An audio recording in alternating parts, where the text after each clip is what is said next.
What's up, fight fans and YouTube family? And we are back at it with another edition here at Round One Sports TV. I am your host, Edwin,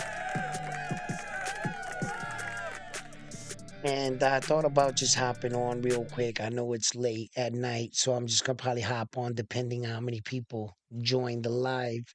Um, I just felt like talking boxing, and I just wanted to see if anybody was on and wanted to talk boxing a little bit. I've been kind of going back and forth in my head, like I do when we're getting closer to some of the biggest fights of the year. The Canelo Alvarez fight is still in the back of my mind. What this could mean for boxing and how, it can derail a lot of things if Jaime Munguia pulls the upset, you know. Um, I would like to really look into that. I know that Saul Canelo Alvarez is probably gonna put rematch claw more than likely. So I mean for four belts, I expect nothing less. And Saul's looking for a big fight in the future with David the Monster Benavidez, but David seems like he has come to the realization that he may not get that fight and he might waste some good years of his boxing career sitting around trying to wait for him like Terrence Crawford did with Errol Spence Jr. Um Terrence Crawford sacrificed a lot to stay in that weight division, to to stay the course, in the pursuit to secure that mega fight with Errol. And it paid off in the end. It was a big achievement on that night. Terrence Crawford on that same night, he became the first man in boxing history to unify all four belts in two separate weight divisions. And Clarissa Shield has three. So Terrence Crawford wants to do that for the men's weight division, and there's been no man in boxing history that has ever secured all four belts in a four belt era in three separate weight divisions. So that's a remarkable feat. Terrence Crawford had just signed to fight at 154 pounds for the WBA, so against Israel. So, that's a start in the right direction for Mr. Terrence Crawford. It shows that he's, looking to do just that. And he'll be entering his fourth weight division. So that's going to be impressive, right? So I go back and, I'm looking at Jaime Munguia and the realistically possibility that he can win this fight. You know, um, hmm. hmm. I mean, you know, everything about this fight, right, tells me, you know, um, that Saul Canelo Alvarez lately knows how to pick his fights. His management knows how to pick his fights, and that's why my spider senses are off. Like, have they studied him for this long? Do they know that, it's like, money in the bank, Freddie Roach, is a hell of a coach. And Freddie Roach knows talent when he sees it. He knows what a good fighter is. Freddie Roach has been criticized in his coaching career for only, wanting to coach winners, so to speak. You know, um, you could take away a lot from that. Maybe the man doesn't have time for like, to like bring a guy along. He wants guys that are already, you know, molded in the art of boxing, and he'll go in there and just sharpen them up and make a better version of themselves. So the fighters that have landed in Freddie Roach's stable, he has done well with those fighters. I can say at least that much. And he knows what he's doing. He's come up against style. an opponent such as Saul Canelo Alvarez. So I'm eager to see what kind of game plan. And now, when you think of a game plan, right? You can't think of a game plan from this mysterious boxer that you make up in your head or another boxer that you know. You can't do that. You have to work with what you have, what's in front of you, right? And Freddie Roach has Munguia, right? So that's a good start. That's a good start right there. Okay. So can you work with that and turn that kind of fighter into the fighter that can stay disciplined, focus, execute the game plan, right? And that can pull off one of the biggest upsets in like 10 years. This upset would be big. And you know why I know it's gonna be big? Because a lot of people are talking about the fight, but they're not, because a lot of people have Saul Canelo Alvarez heavily favored in this fight. You see, um, it it kind of could be up there. It would be bigger than the Ryan Garcia against Devin Haney upset. It would be bigger than that. I mean, that was a pretty big upset for this year, right? It was impressive. It was shocking. It checked out all the boxes, as far as, qualifications as it being an upset. You know, he came in 7-1 underdog. Everything. All the boxes were checking out for Ryan Garcia. So that's a legitimate upset right there.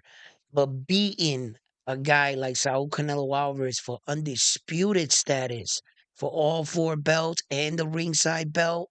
I mean, everything's on the line. And then it's like in that moment, you can kind of say you ripped the torch out of Saul Canelo Alvarez's hand. He takes that torch out of his hand. They're gonna be like, and he beat his ass with the torch. You know what I mean? Then the new. So, um, man, and Jaime's young too. 27. So this is just a big opportunity. So the fight was going through my mind.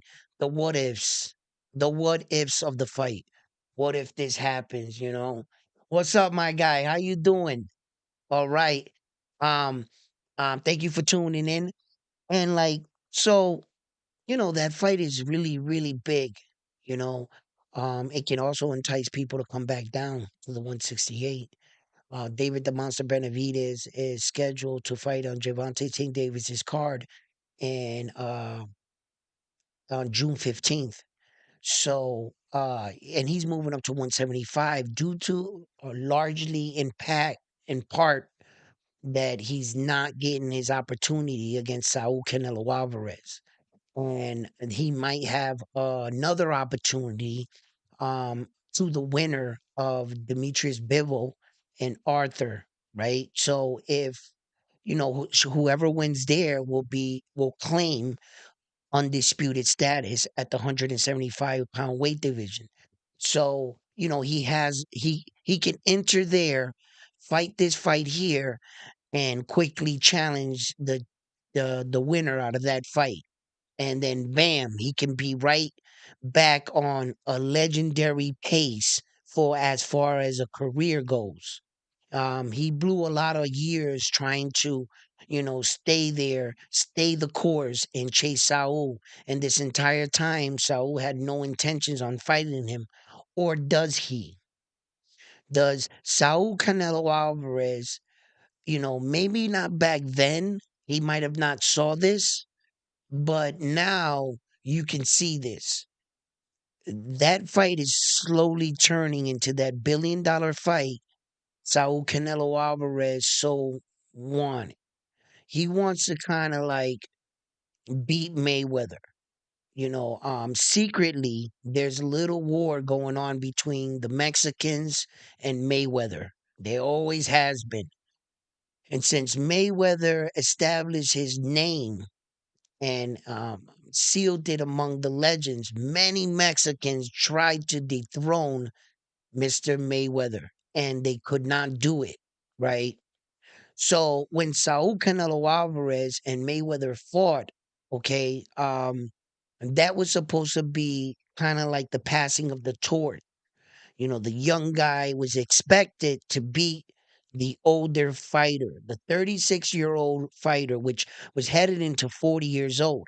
And Saul Canelo Alvarez was all of 23 years old, and he was tested. He was already a champion. He had already, I believe, upwards of 30 fights or something like that when he came into that fight with Mayweather. So you can't say, like they tried to say, that it was a lack of experience, because no, Saul had enough experience. He just was outskilled, he got outboxed, and he got taught a boxing lesson on that day by the one and only Floyd Mayweather Jr. That's exactly what happened in that ring.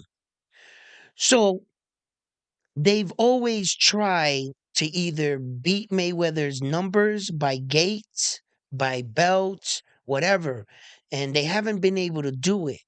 And the one thing Saul Canelo Alvarez, in order to solidify him as the biggest king, because the way, one of the things that Mayweather's claim to the GOAT status is that he made the most money ever in boxing. That's one of his claims to fame. You see? So if Saul Canelo Alvarez retires or ends his career and doesn't make anywhere near the money that he made, he's going to feel like he wasn't on his level as far as success. If you were that good of a champion, you always hear how he talks, right? If you're that good of a champion, why can't you sell? Why can't you have all these people buy all these pay-per-views? Why don't you make all this money? But you're claiming to be better than me, but the most money Floyd Mayweather made on one boxing night in one paycheck, right? Well, all together by the pay per views and the ticket sales, the gate, everything, I guess, right? Floyd Mayweather made $450 million on one night. That's the most money Floyd has ever made on one night. Shit, that's a lot of fucking money right there. That is a lot of money for one night. So Saul Canelo Alvarez was first offered the 55 million, and then it became 55 million guarantee. He said no to it to fight David the Monster Benavidez, right? He says no to all that. And he's just recently rumored to have denied the 200 million.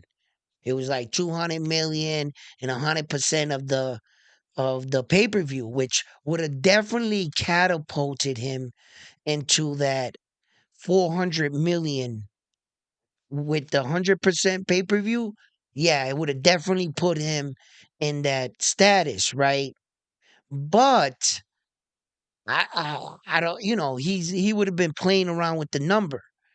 He feels like, and I think at this point, if he holds out that much more, that $1 billion offer is gonna come. It's gonna come. The world is just gonna be like, bro, we want that fucking fight. He's gonna have to maintain his belts against Jaime Munguia. And this is one of those situations where the fighter put himself, the cart before the horse. For instance, Virgil Ortiz Jr., right, wants to be on the card against Tim Tszyu on August 3rd.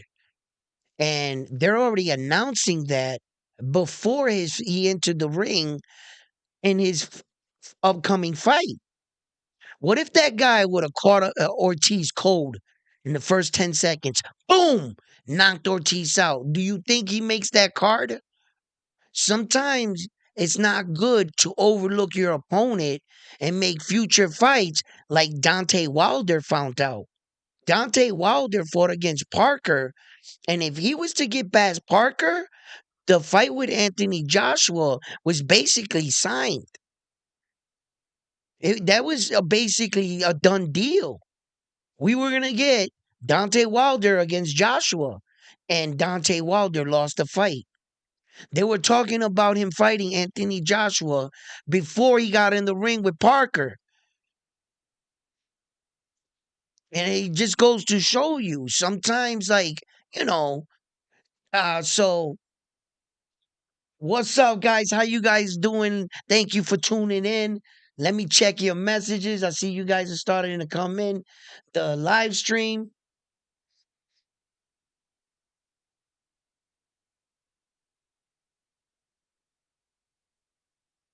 Whoa, that would be crazy, my man. Real deal. What do I think if Nari knocks out Inoue in Japan?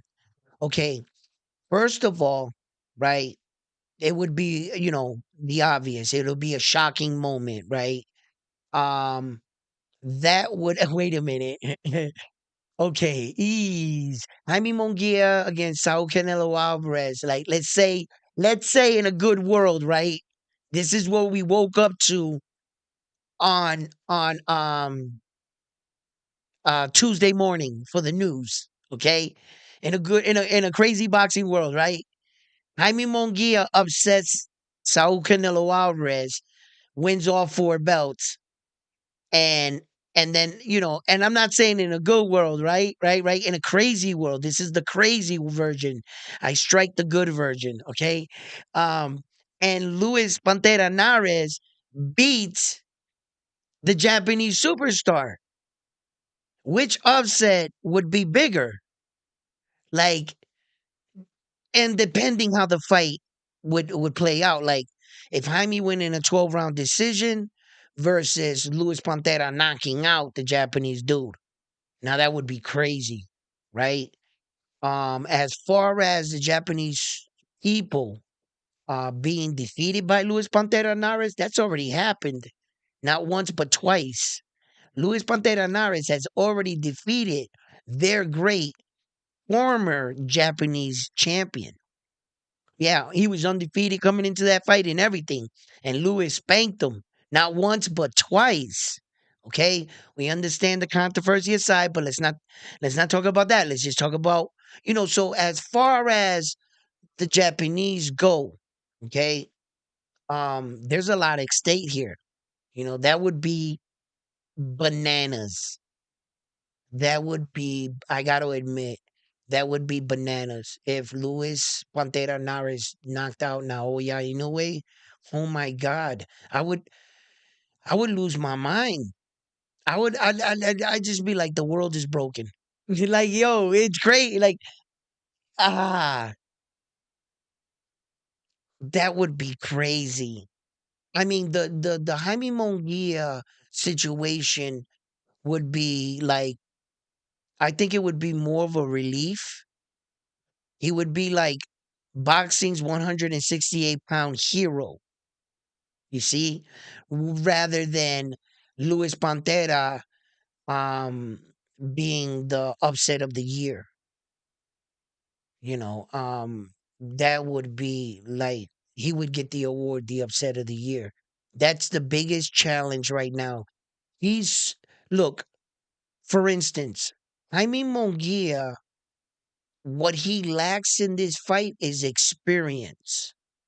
That's where most fight, people looking on into this fight, we're giving the experience to Saul Canelo Alvarez, not the fact that he's outspeed, outpowered, you know, um, doesn't have good footwork. No, I mean Munguia checks out all the boxes when it comes to that. It's his experience. Can he keep it together? For how long will he keep it together? Can Saul Canelo Alvarez fight his ego and get him into an exchange, into a gunfight that's where he wants him? That's a different kind of fight. But when you're looking at the fight with Luis Pantera Nares and the Japanese superstar, he's outpowered, he's outspeed, he's outmaneuvered, he's outskilled. That's an upset. The upset is just the Japanese dude is too far. There's too much stacked against Luis Pantera Nares from from us looking on, from what he has done to everyone else, the way he's done it, the way he's looking against the next man up, the way he looked against Stephen Kubo Fulton, the way he looked against Marlon Tapales, the way he knocked out Donito Donaire in the second fight, the way he just dismantled, the way that in the last nine of his fight, he has fought for nothing less but for two belts or more in his last consecutive fights. Not for one belt. It's either two belts or more in his last nine fights. As world title fights, he's coming into his 23rd consecutive world title fight. He has successfully conquered all four belts on undisputed status in two separate weight divisions, just like Terrence Crawford did. The only thing is, what it took Terrence Crawford 6 years to do, it only took him 6 months to do. You understand? To get the last remaining piece. And that's what I'm talking about. See, from the moment Terrence Crawford grabbed that belt from Jeff Horn, right? He chased Errol Spence Jr. It just took too long to catch him. You see, it just took too long to solidify that last remaining for all four belts. Naoya Inoue beats Stephen Kubo Fulton in July and fights Marlon Tapales in December. Unified, undisputed status, all four belts. Yeah. So when you're looking at this fight from the outside in and you're looking at the paperwork, what's on paper, Lewis is not supposed to win. Why is he even here? Who told him what did he, what is going on here? Why is this man here? He is, yo, you know what I mean? But it all stems from what happened between Luis Pantera Nares and the former Japanese superstar, his Naoya Inoue's countryman. And this is kind of on some ninja samurai hit shit. And that's what awarded him. And that's what got him to where he's at right now. That's why he's making the kind of money he's making. Because he won the fight that he needed to fight to get him to where he is on this night. And and it's such a big moment that Japan's recognized it by opening the doors of that Tokyo arena, sitting 50,000 fans, and they took a chance that the Naoya Inoue could sell that place out. Boy, they weren't wrong. 24 hours didn't go by and they was sold out. There was people scrambling for tickets. So he's really showing, and they knew what they have. I mean, my man can't even walk outside in Japan. He's on some shit. Like they just mobs and crowds of people just, they they support their fighter. And why shouldn't they? He's an impressive fighter. He's really proving to the world he is that guy. He's him, you know. And that's why after the fight I talked about this. Where does he go from here? Where does he go from here? Does he go to the 126? Is he staying in 122? We all heard what Bob Arum said. Bob Arum said that Naoya Inoue, um, at that time, he was supposed to finish out all of 24 at 122. The fact that he's moving along so fast, this is going to be his third fight at 122 pounds within a year's time frame already. So that's what you would like to see out of your best fighter. At least you would like to see that fighter 3 times a year, not one time a year. I believe 12 months between fights is a lot, is a lot. So he's a very active champion. And let's just remember on that card, His little brother's gonna be fighting, making a world title defense. One of the Maloney twins from Australia, he's gonna be fighting on the card for his title. Emmanuel Rodriguez, the Puerto Rican, his stablemate is Subriel Matias. Um, Subriel Matias and Emmanuel Rodriguez have the same promoter.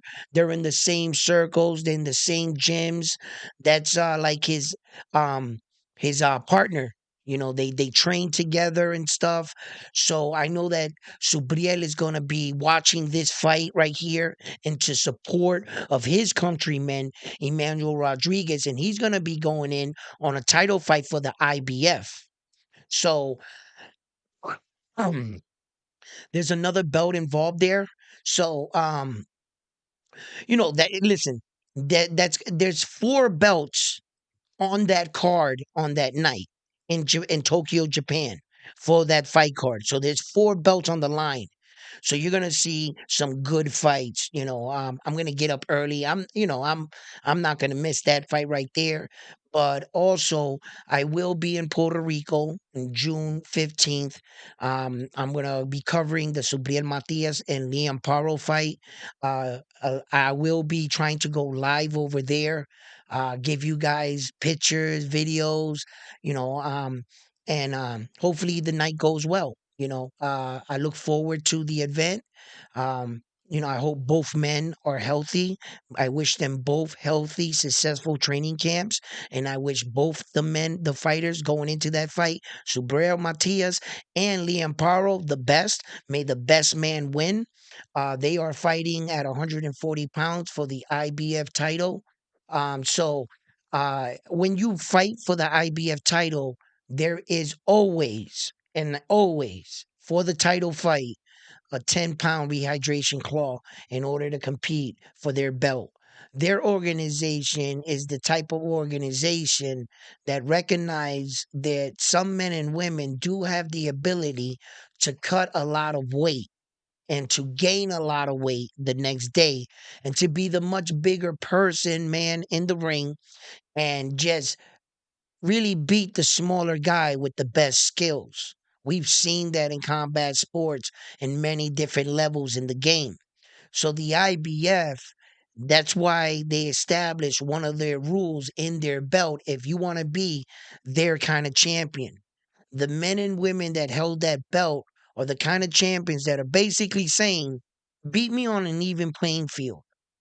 If you're really meant for this weight division, then you should have no problem making the weight and keeping yourself within 10 pounds on the night of the fight. You know, show that you're not a weight bully, that this is your weight division. You see? So, the most both fighters can weigh the night of the fight, so they weigh in the day before, right? If they both successfully make weight, 140 for both of them. Okay. When they rehydrate the following night, leading into the fight, they have to step on the scale again, and they cannot exceed 150 pounds. So everybody that you can guarantee that came up against Subriel Matias on fight night, they were all 150. Not like Devin Haney coming into a fight with Regis Progress, weighing in 140 on fight night, coming in 165. You see? So these guys are really fighting at a weight that they shouldn't have never been fighting at 140. You guys seen what the weight Ryan Garcia was on fight night against Devin Haney, didn't you? Right? So they're not 140 pounds. And that's why I kind of like the IBF for a lot of reasons. They're hard asses to work with. I mean, if you even hint, like you don't have no intention of fighting the mandatory, they will strip your ass if you don't comply or have a follow up with their organization. They're hard. They're like by the book a little.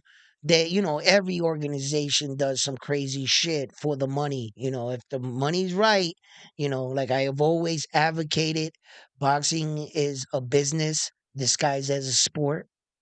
They're in the money business and the fighters are in the hurt business. And sometimes the two of them can cost us a fight, and we'll never get the fight we want to see. You know,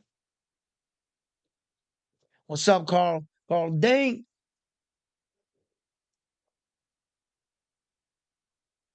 Hellspawn, what's up? I think Naoya Inoue will destroy Planetaria Nari. Planetaria Nari. Listen, I think he is gonna too, but we've talked about this. I'm not sure if you were in my live streams when I've talked about this. Okay. Um, and one of the things coming into that fight with Luis Pantera Nari and the Japanese superstar is the fact that okay, they did ban Luis Pantera Nares from Japan from competing in boxing for the rest of his life. Okay. Naoya Inoue and Shingo, his father, petitioned the Japanese Boxing Association out there to lift the ban to allow him to fight him in Japan. Okay. All these things were talked about. They know why he was banned, you know, and this is more or less, you can't ignore the elephant in the room. This is revenge for the Japanese against the Mexicans. This is boxing. Boxing, when you compete in boxing, it's not like, the American sports. Football. Football is played nowhere else in the world but America. They got like a European league now, but it was an American game. When we compete against each other, it's Americans against Americans. You see? But when we compete in boxing, boxing's a global sport. It's it's us versus them. You see? So it's all the countries competing to see who are the best fighters in the world. Mexico came in and beat Japan. They just left with a bad taste in their mouth. Japan was so salty that they banned Luis Pantera Nares. Coming into this fight, how do you teach a lesson? You don't go out there and knock the guy out in the first round. You didn't teach him anything. It means that you guys didn't believe in the fact that the Naoya Inoue can carry out this hit. You told him go out there and knock him out quick. No, I believe the Japanese know exactly what they have in this kind of fighter. They know he's not foolish enough to allow Luis Pantera to hit him with something big. If anything starts to go wrong, you know, go forward, do you, right? But if you can carry this kind of ass whooping and really, really set an example on that ass not to ever come out here and disrespect us, you know, I think that he's going to allow Lewis to stick around a little bit longer. Had it been like a regular fight where he was coming in just to fight for a belt or Lewis was the mandatory and Lewis, put in the paperwork and he had to fight him. This fight is over in round one, in my eyes. In round one, there have been tougher, better, more skilled men that couldn't make it out the first round than Luis Pantera Nares. I'm going to keep it funky. Okay? Donaire, even at the age that Donaire is, Donito Donaire, man, I'll put Donito Donaire right now to fight Luis Pantera Nares, and I'll take Donaire at his old age ass right now. Okay, when he did that to Donaire 3 years ago, and the way he did it, listen, there's just been too many skilled men. You know, they had height, reach. McDonald, the European champion. He was towering over this 5'5" guy. He had the length, everything. One round. Out, bro. Walked away with his belt. Gave him the little smirk at the end of the fight. You know what I mean? Walked off with his shit. Yo, it, he's that good. He's that good. And had this just been a regular, like I said, title fight, I don't think Lewis comes out. In my mind, like I've said this with other guys going up against him, like right. I'm Luis Pantera Naris' coach, right? I'm in his corner. He's sitting in the corner, and Naoya Inoue is on the other side, right? And the fight's gonna start. I'm like, all right, Luis Nari, go out there, first round. Let me see what you got, and I send them out there.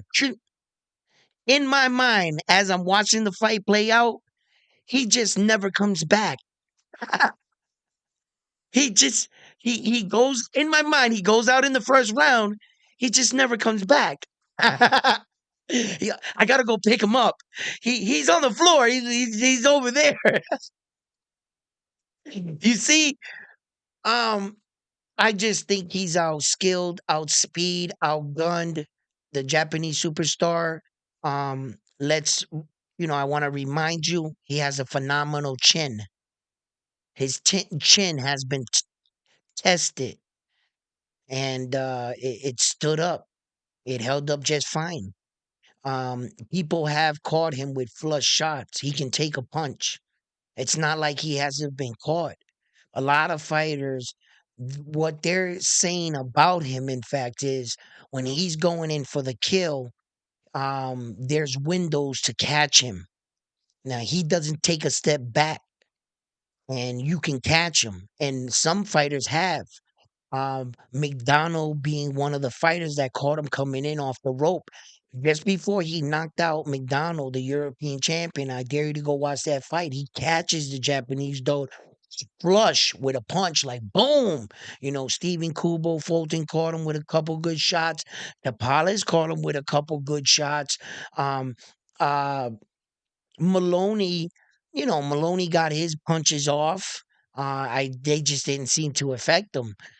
He did punch spit right out of the Japanese superstar's mouth. It was like, and you could see it in slow motion, right?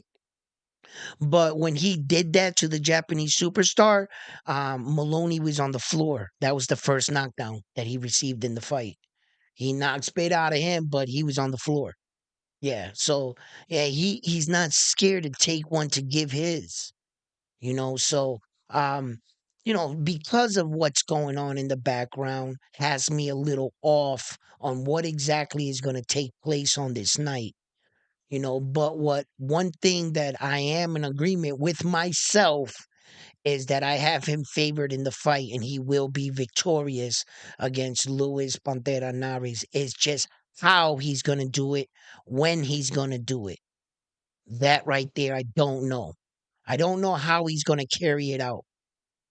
I don't know if they're just telling him, yo, he shocked us last time. Don't play around with this guy. Go out there and just knock him out as quick as you can. Are they shook? You know what I mean? Is he like supremely confident? Like, bro, I'm going to box circles around this dude. What I'm going to do is end up controlling the fight, controlling the dance, keeping him in the fight with me, periodically touch him up enough where I soften him up, break him up where I want.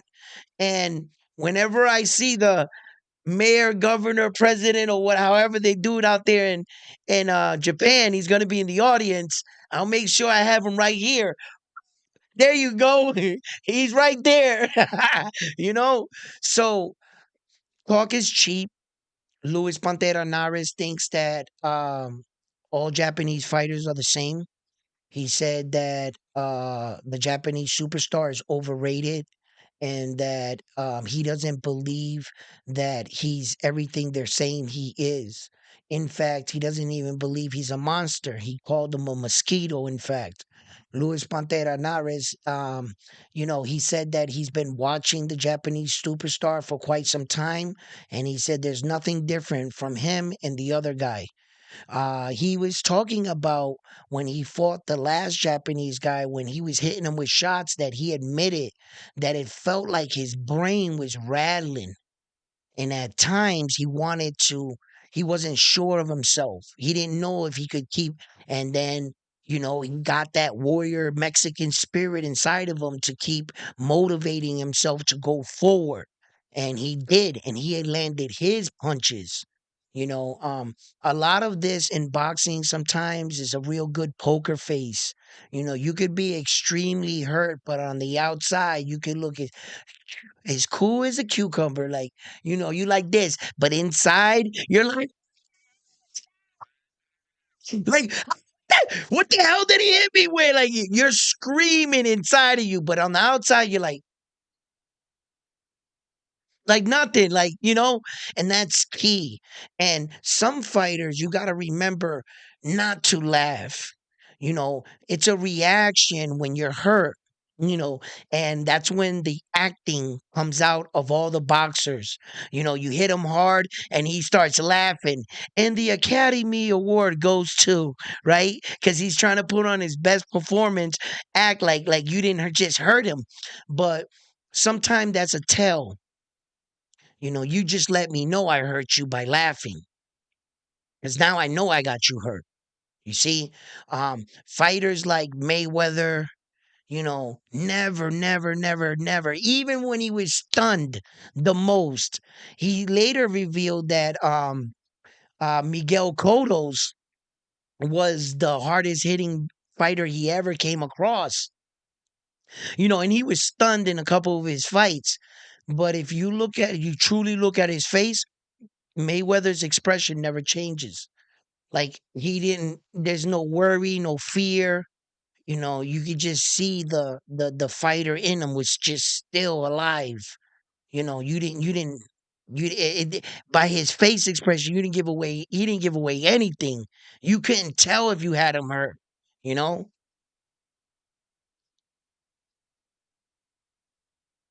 anything can happen in boxing. Gigi always said, "Yeah, anything can happen in boxing." We know that.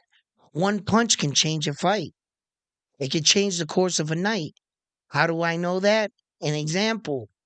Ryan Garcia hit Devin Haney with that check hook. Devin Haney never recovered from that punch. From the first round, when he smashed the side of his face like that, you saw the instant bruising right here. And later in the rounds, it started getting more and more. That was a big shot. That first hook shot that he hit Devin, he never recovered from that. He never recovered. He was fighting all night to try to will himself to stay in the fight because of what he said and criticized Ryan Garcia for being a quitter. Ryan Garcia had Devin Haney in all kinds of trouble and he was really badly hurt, right? They try to come out later and say, oh, Bill Haney don't love his son because if he loved his son, he should have threw in the. No, nice try, right? Ryan Garcia didn't give him that kind of ass whooping. He did give him an ass whooping, but you're in boxing. What do you mean? For every kind of time you get a punch in the face, knocked down in a fight, you throw in a towel? That's how you're going to get down? Tell Diego Corrales that when he came back in that fight, he was down, his eye was closed. You know, the ref was telling him he was going to stop it. His corner was telling when they picked up the mouthpiece, washed it and put it back in it, and he turned around. The Rocky music turned on, and he was like, right, yo. You know what I mean? And then if you don't stop the fight, what if your fighter dies? You see, it's a touchy sport. You got to know when and where. And not everybody knows when and where to stop. But I know that Devin Haney's back was against the wall and he couldn't quit in that fight. He would have got all kinds of shit had he quit. But his warrior and his championship pedigree was tested. You know, when the night's not going good for you, are you gonna call it quit? You're gonna pack it up? That's what it takes. So you're losing, you're like, okay, live to fight another day. I get it. I get it, but you are instilling yourself that when shit gets hard, you can quit. There's a way out. Devin Haney was hurt. He was rocked. He was losing, and he wasn't looking for a way out. He wasn't. He was still fighting in the fight. So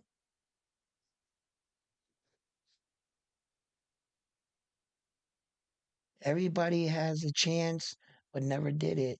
What are you guys talking about? I got Naoya and taking him, but shit, man, you never know. Yeah, all right. What's up, baby? Why Naoya is too skilled? Why is he too skilled?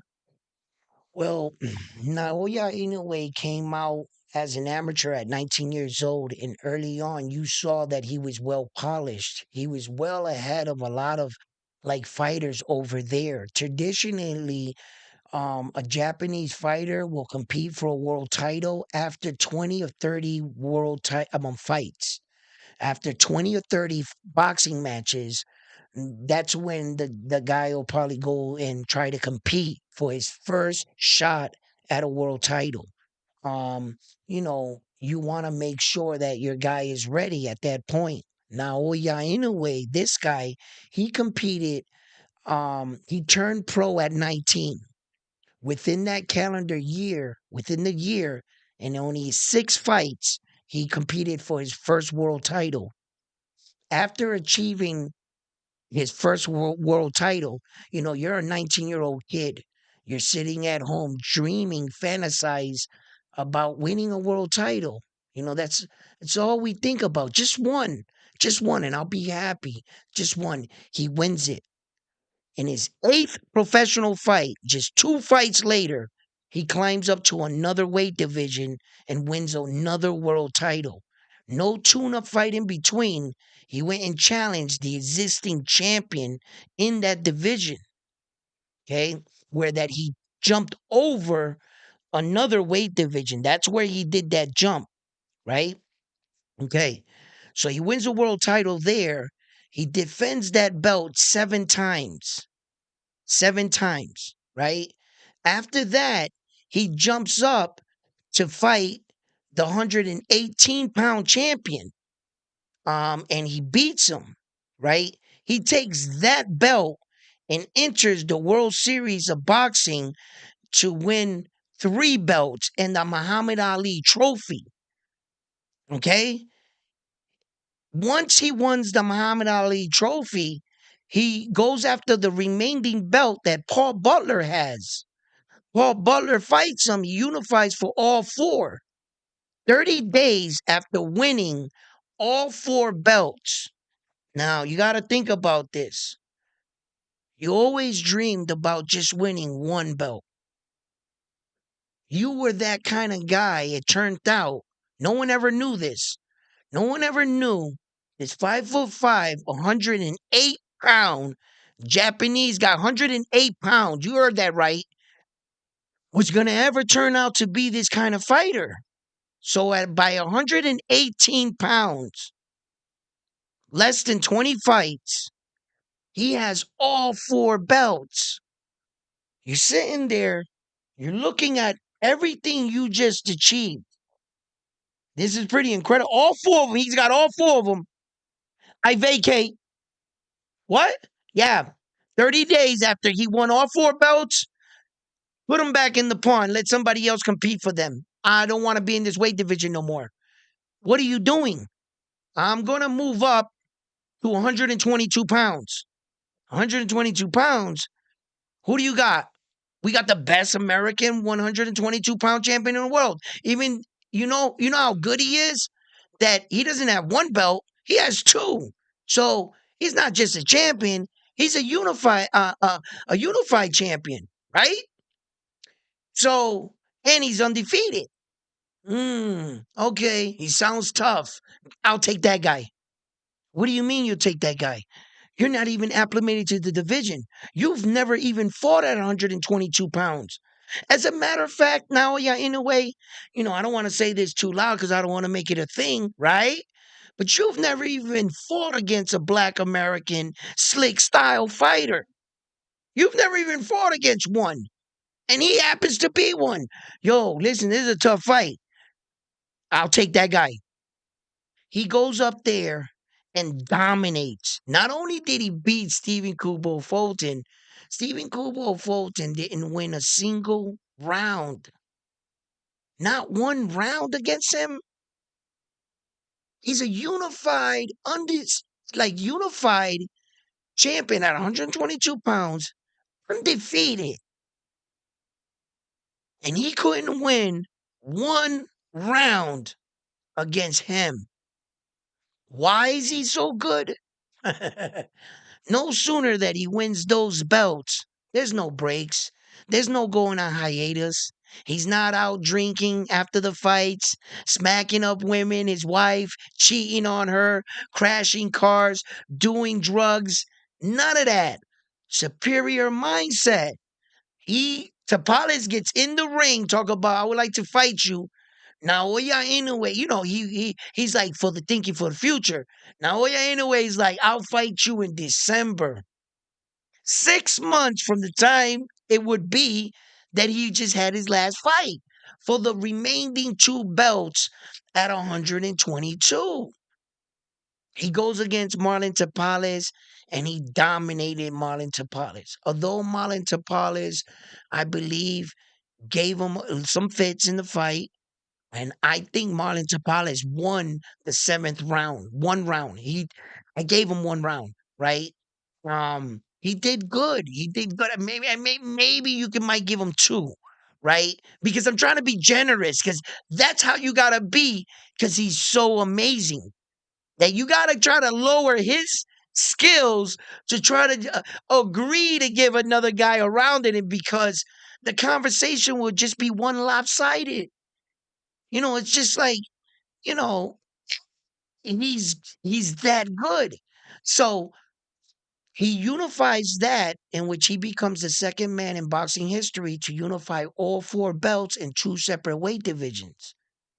When you can do a feat that never was done previously to have been done in that same calendar year, meaning Terence Crawford did it in July. Within 6 months, Naoya entered the room with him. He completed what Terence Crawford did. And now he was in the room. And that was in the same calendar year. According to boxing history, no man has ever done that since the beginning of boxing. None of our great legends, that was never talked about. They didn't believe that someone could do that. Terence Crawford proved to be the first. Japanese superstar proved to be the second. Now what Terence Crawford's doing, he's upping the bar. Fucking love this shit. Mr. Terence Crawford is now going up to 154, which he will be entering his fourth weight division and going to try to unify all four belts in three separate weight divisions. That's why I talk about this fight here and everything that it has with Naoya Inoue, because if he makes the decision, and another reason why I think he's also picking Luis Pantera Nares in this fight, you kill two birds with one stone.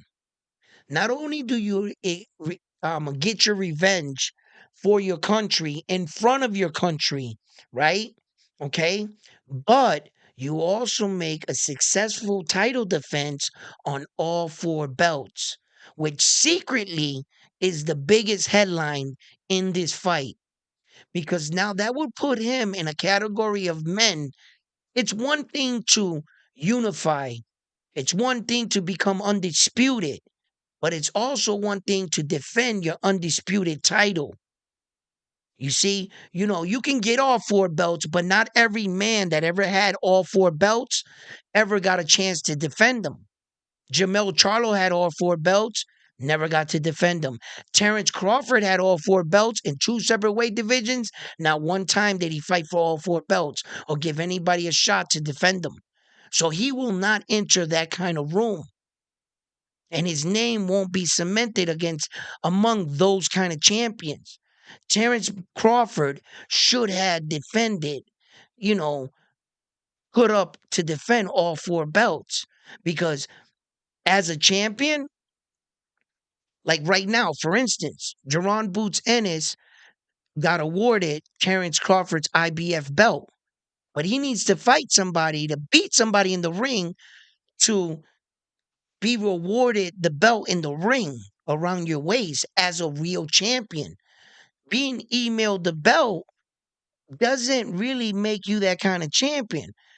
And when you get the belt, right? Let's say you won the belt straight up. You go into a fight, you become the new on that night. Amongst champion, you solidify your reign as a champion, as a real champion, when you defend the belt. It's one thing to win it, but it's another thing to defend it. Once you defend it one time, that's it. You're a real champion in the eyes of all the champions. You see? So that right there, Naoya Inoue can kill two birds in one stone by getting revenge and getting that check, successfully defending all four belts. Now he can vacate the belts like he once did and choose to move up or choose to stay there. And that's why this is so big, because Terrence Crawford has already set the bar on him once again. He did it first, he caught up to him. Now he's going up to another to try to see if he can do three. Let's see what he does. It's kind of like when I was watching Mark McGuire and Sammy Sosa and the home run derby.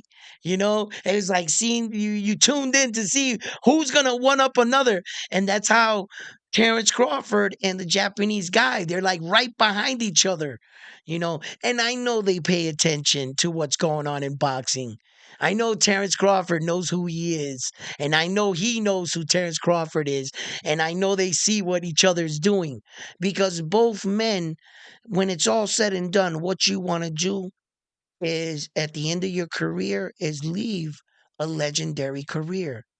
All the bullshit and shit talking aside, you can have a big moment on one night. You can shock the world and you can do that, but that'll be only just one particular moment in your career. What did you do throughout your entire career? What were you doing the whole time? And those kind of men, they're trying to get the most belts they can. They're acting like Tom Brady. They're trying to achieve the most because they understand when it's all said and done, it's done. It's over with, you know? And men that really focus on really, take capitalizing on every opportunity. The Saudis right now are throwing around a lot of money and a lot of names, and already they're trying to put you know um Dante Wilder on another card. They're doing it again, putting the cart before the horse. you know so look, there's a lot of boxing to come. I'm excited. We're days away from the Saul Canelo Alvarez fight, and then right around the corner we got like one day in a wake up for Naoya Inoue and um, Luis Pantera Naris. Let me check out your Tank and Martin in June 15th as well. That is a big fight. I expect a lot out of Tank Davis. I'm a big Tank Davis fan, but I'm real critical to him. I get on his ass and shit because I expect a lot from a fighter such as Tank Davis. I don't believe that he was ever like put up against the right fighters for the type of fighter that he is. But kudos to him. He did what he needed to do in every fight they put up against him. What more do you want him to do? But as this fight right here with Frank the Ghost Martin, Frank the Ghost Martin, I can really honestly say is going to be one of his best athletic men that he has come up against when it comes to athletic ability. Frank the Ghost Martin, he's a specimen himself. He looks sometimes a little stiff in the opening rounds. He looks a little stiff. He has to loosen up. But once he gets punched in the face by Tank, that's going to wake him right up, and the fight's going to break out, I believe, between the two of them. But to be honest, I believe Tank Davis has the better and the higher ring IQ. I think that Tank Davis has not shown the best version of Tank Davis, and I've been talking about this. And I believe that we needed a fighter such as Frank the Ghost Martin. Unfortunately, it's Frank. I like Frank the Ghost Martin, man. I like his style. He, as a boxer, his what he does in and out of the ring as a boxer, fighter, man, I like the dude, bro. He carries himself well, you know. And but there has to be a winner in this fight, and I think that winner is gonna be Tank. Tank is just showing, for the most part, he looks like in some of his videos now while training, he has abs and shit. So he really looks focused, and I know what Tank Davis has to offer. Sometimes you can see a fighter just try to stay in shape and rely on the fighter they think they are, but they're not sharpening that blade, and that kind of looked like Devin Haney against Ryan Garcia. He looked like he was in shape, right? But it just looks like he was depending on the same old, and he wasn't sharpening his skills, and his skills let him down. So, fight fans, yeah, but that is a big fight June 15th as well. But I will be on June 15th, I will be in Puerto Rico watching Subriel Matias against Liam Paro on June 15th in Puerto Rico. And I will be there live covering that fight. So yeah, facts Naoya Inoue has what's up? Hell Spawn, great footwork, insane hand speed, great stamina. Yeah, man. All these things, high ring IQ. It's hard to think of a fighter, you know, all the way up to 126, where I'm saying that is legitimately. I thought that one of the Russells would step up eventually, step up to find him. I was kind of shocked to hear that, and the Russell admitted it that he denied the fight with Naoya Inoue. I know it was down during the time during the Corona epidemic when they were fighting in the bubble. Okay, and then I believe N- um, Naves, that's the time he fought that gentleman, the Puerto Rican dude. He stepped in because the Russell didn't take the fight, and they were looking to fight him. So by this time, I thought, one of these guys would have stepped up, but truthfully, I don't see skill for skill any of these guys beating him. One of these guys could shock me. It could be where I see him losing. If he loses, would be in another weight jump where he's going into the unknown, where you would have to really take in consideration the size of some of these guys, like the WBO champion Espinoza that fought when he fought the Cuban guy that he upset it and pulled that guy, right? How tall he is, the lengthiness of him. You would have to bring some attributes to a fight against a guy so skilled, you see, in order to take some things away from him. That's just the same thing with Ryan Garcia and Devin Haney. Ryan Garcia's power was so overwhelming, it took away all Devin Haney's skill. And it made him look bad. No, Devin Haney is still the more skilled fighter between the two. Ryan Garcia is just a bigger puncher, and he was the bigger man. And he was able to land that, and he had speed. Ryan Garcia, you can't deny that. He has phenomenal speed. When you got that kind of speed and that kind of power, and you caught him that early in the fight, he never in Devin Haney never got his feet underneath him. He never got a chance to unravel. He got caught cold too early. So it made him look real bad, like really bad. And from the outside looking in, it would send a bad message. And you would think, oh, Devin's a bum. No, he's not. Devin Haney's going to be just fine. Hopefully, this lights a fire underneath his eye, and he really starts to come into the fighter that I think he's going to turn out to be. I have receipts. I have receipts. My fight fans know. My subscribers on my channel that have been following me know that I've always said from day one, Devin Haney was not a complete polished fighter. I got a criticism for it. I didn't put him on my pound for pound list sometimes, and at one a little area, I kind of like put him up there because I was feeling like on an island a little bit. Like I was like, man, I don't know how you guys don't see this, right? And I always said it. He wasn't polished. Devin, he was not complete. I said, just wait. He's gonna get there, but he's not there yet. And then boom, this shit happens right before the Ryan Garcia fight. I also got receipts. I even called myself to the show, right? You guys seen it, right? I thought that was pretty cool because I called it just before the fight. I said, "Oh, I saw everything that was there, and I, I encourage you to go check it out." Um, and it just made Devin Haney look bad. It just made him look that much worse. And what what I'm scared of, does Ryan Garcia really buy into all of this? Does this hurt him worse? Him thinking I can smoke weed, drink, and train, or was this all real cap? The other day I saw him on a video saying he was smoking on a Haney pack, and I smoke weed, right? And I'm like, bro, did he not just take a drag? Did he just like puff the smoke and blow it out like he was pretending of smoking a blunt?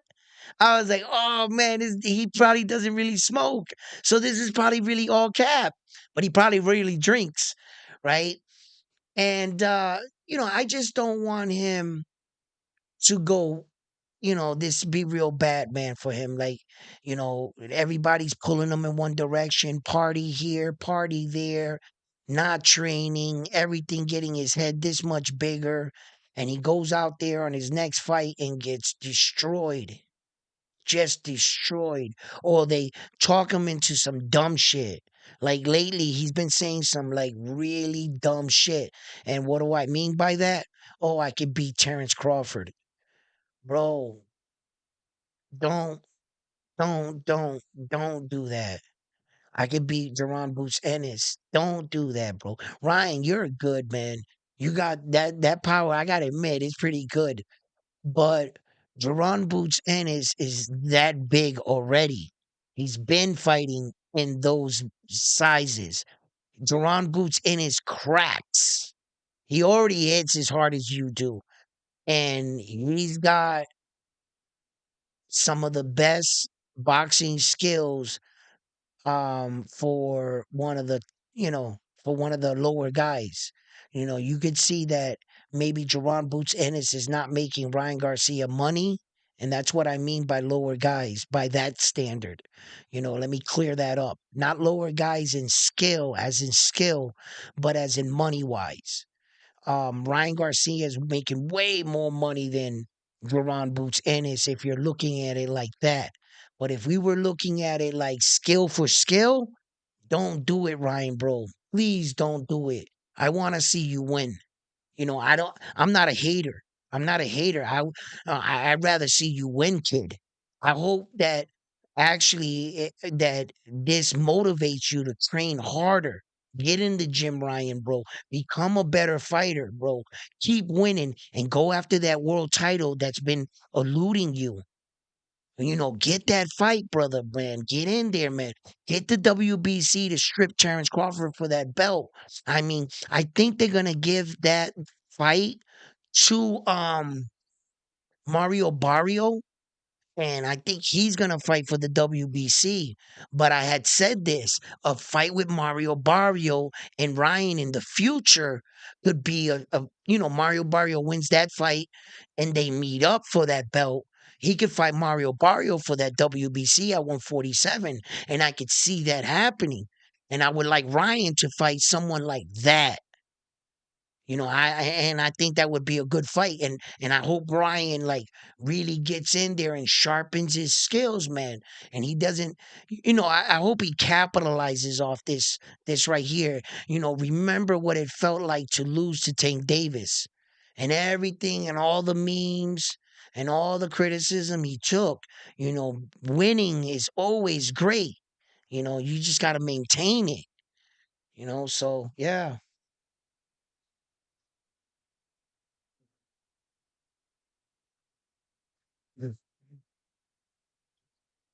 Razor Ruddock was a tough dude, bro.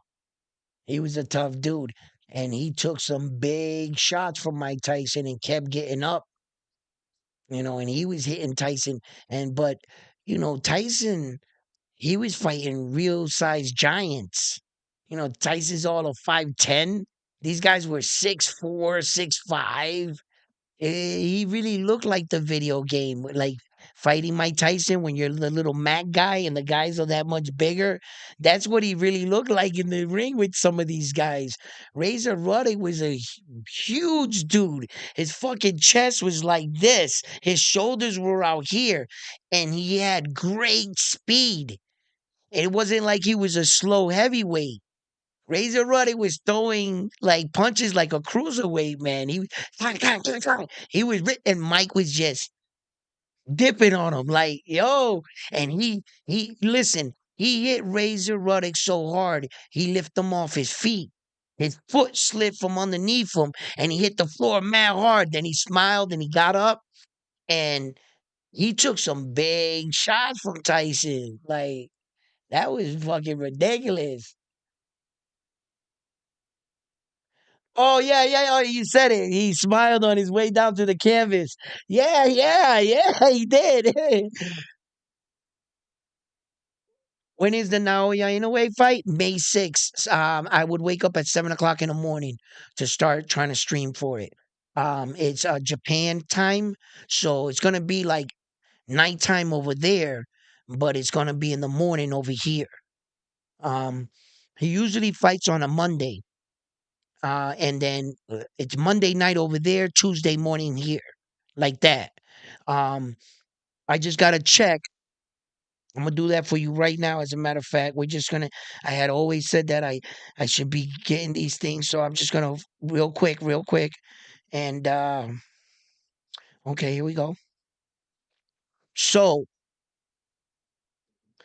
May 4th is a Sunday. May 5th is a Monday. Tuesday the 6th. He fights Monday night. We watch it Tuesday on the 6th, right? Or is that Monday the 6th? Hold on, that's Monday the 6th. Wait. Let me click into this. Monday the 6th. So he's gonna fight actually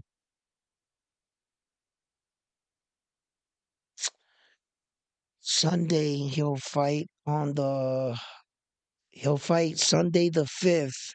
So it'll be Sunday night over there. He'll be in the ring on Sunday night over there, and then we watch it Monday morning. So May 6th lands on the Monday. Yeah, so it's Monday at 7 o'clock. It'll be this Monday at 7 o'clock in the morning. I would get up and start trying to buy the fight. Yeah, and there's 4 title fights on that card. So there's gonna be title at the fight at the title fight. So there should be a lot of interesting fights, keeping you in tune until that fight comes out. Yeah. So and his brother's on the fight. Jason Maloney's on the card, and Emmanuel Rodriguez from Puerto Rico is on the card as well. And the Puerto Rican champion is putting up his IBF title to fight. So yeah, there's a lot of fights on that card too as well. Inoue did it fast than Crawford with less tune-ups. Um, Naoya Inoue's tune-up fights were the champions. That's what he considered a tune-up fight. That's why it's unbelievable what he's doing. Crawford actually took tune-up fights in between. He had fights scheduled for no belts to get acclimated to divisions. Every fighter does that. It's crazy just to move up to another weight division and think that you're gonna fight these guys. From the outside looking in, you think that's a 4 pound jump. It's not. It's actually like a 14 pound jump because you're going to add just roughly a 10 pounds on every fighter. Because after you weigh in the next day, you stand to gain anywhere between the average 12 to 20 pounds. Some people can cut weight better than others. So you're not actually fighting that guy on that weight, but he can make the weight. Do you understand? So when you think you're just moving up and it sounds good on paper, oh, let me move up from 122 to 126. That's only 4 pounds. Bullshit. That's 16 pounds right there. That's what that is. Those guys are a lot bigger than you. It might look like on paper, but we know, no, that's a 16-pound weight jump. So, you know, it's it's truly remarkable when he's just moving up and right away. His tune-up fight is the champion, the best in the division has to offer. Not the number one guy, not the number five guy, not a guy that's ranked number 15th. No, the guy that has the belt. I'm gonna use them as I move up through the divisions. That's what he did. Every division he moved up. No tune-up fight in between. He's never taken a tune-up fight. And he's never fought for an interim world title. He has no interim world titles. It's either the real deal or nothing. No tune-up belts, nothing. From the moment he won his first legitimate world title, all 23 of those fights consecutively in a row have been for the real deal belts. Yeah. What up? What up, Cardine? Crawford, Inoue, Benavidez, Usyk are doing it for the legacy. Those are guys that um really focus on legacy. They know that the money will come with everything else. Their eyes is not really set on money. They're the type of fighter that money comes to them easily, and it's eventually going to come to those kind of fighters. Why? They're fan pleasing fighters, and they're special kind of fighters, and these are the best kinds of fighters. You can have a fighter that has remarkable talent, but it's doing it all for the money. And it ends up horribly wrong because when you're in it for the money, then you're definitely not training right. And you become Adrian Broner. Adrian Broner, I gotta admit, was a phenomenal talent. He was revered as being the next Floyd Mayweather Jr. Floyd Mayweather had to come out of retirement basically to exact revenge for him getting his ass whooped in a fight he barely trained for. He didn't study his opponent like he should have coming into that fight. He just thought it was going to be an easy win, playing around games, trying to hump the dude in the ring. Y'all remember that, and he got embarrassed. And then the dude went behind him in the ring, so it was calmer and a full circle, you know.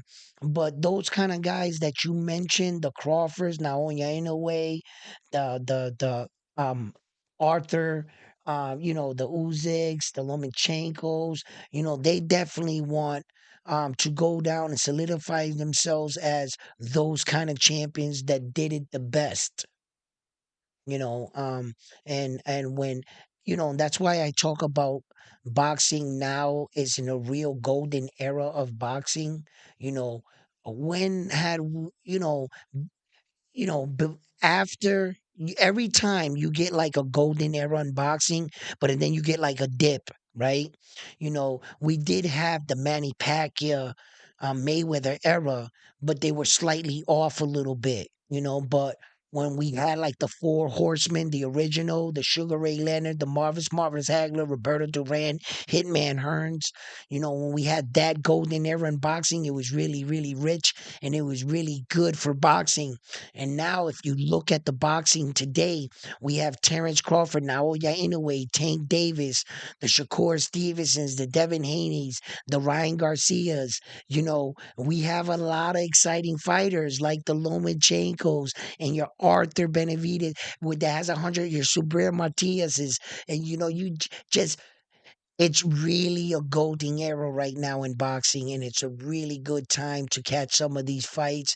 And if you enjoy the sweet science just like I do, you do not want to miss these two fights right here. These two next fights are really big, and like I said, they're up for all four belts.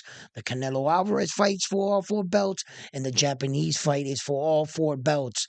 So, yeah, fight fans, let me know what you guys think. And there are more fights being announced on that Terrence Crawford fight for August 3rd that the Saudi Prince is really already putting together, and they're already talking about another card that the Saudi Prince is working on in the future with Dante Wilder and all of them. He's already, so you can see this guy is moving kind of fast, and it's good for us because it keeps boxing fresh and it keeps your fighter there. So look, fight fans, man. Yeah, let me keep answering your question. You guys are gonna keep saying, I'm gonna keep answering them. Um, what's up, brother? Now, in a way, is a complete fighter. It's worth it. Yeah, baby, he is. You know it.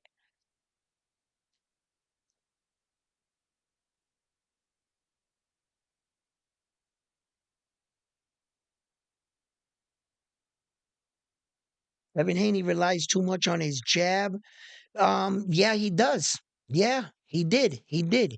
And kudos to Derek James and Ryan Garcia for recognizing the space that he leaves in between the jab and that his guard is down like so. Thank you for the donation, Round One Sports Talk. Yeah. Thank you, thank you, thank you. Um, and I will get to yours. Your name fell down real quick, but I'll get to it and I'll send you a shout out. Um, why? Garcia has proven his un.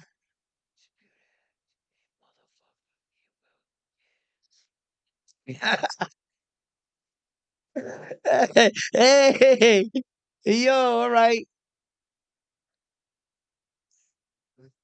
Devin is a B5 plus fighter. Yes, I agree. His feet are average. His power is below average, and he is not. Yeah, yeah. The one thing is that you can see that Devin Haney has been around the likes of a lot of people and he's learned certain things. He found a way to win and he found a way to success.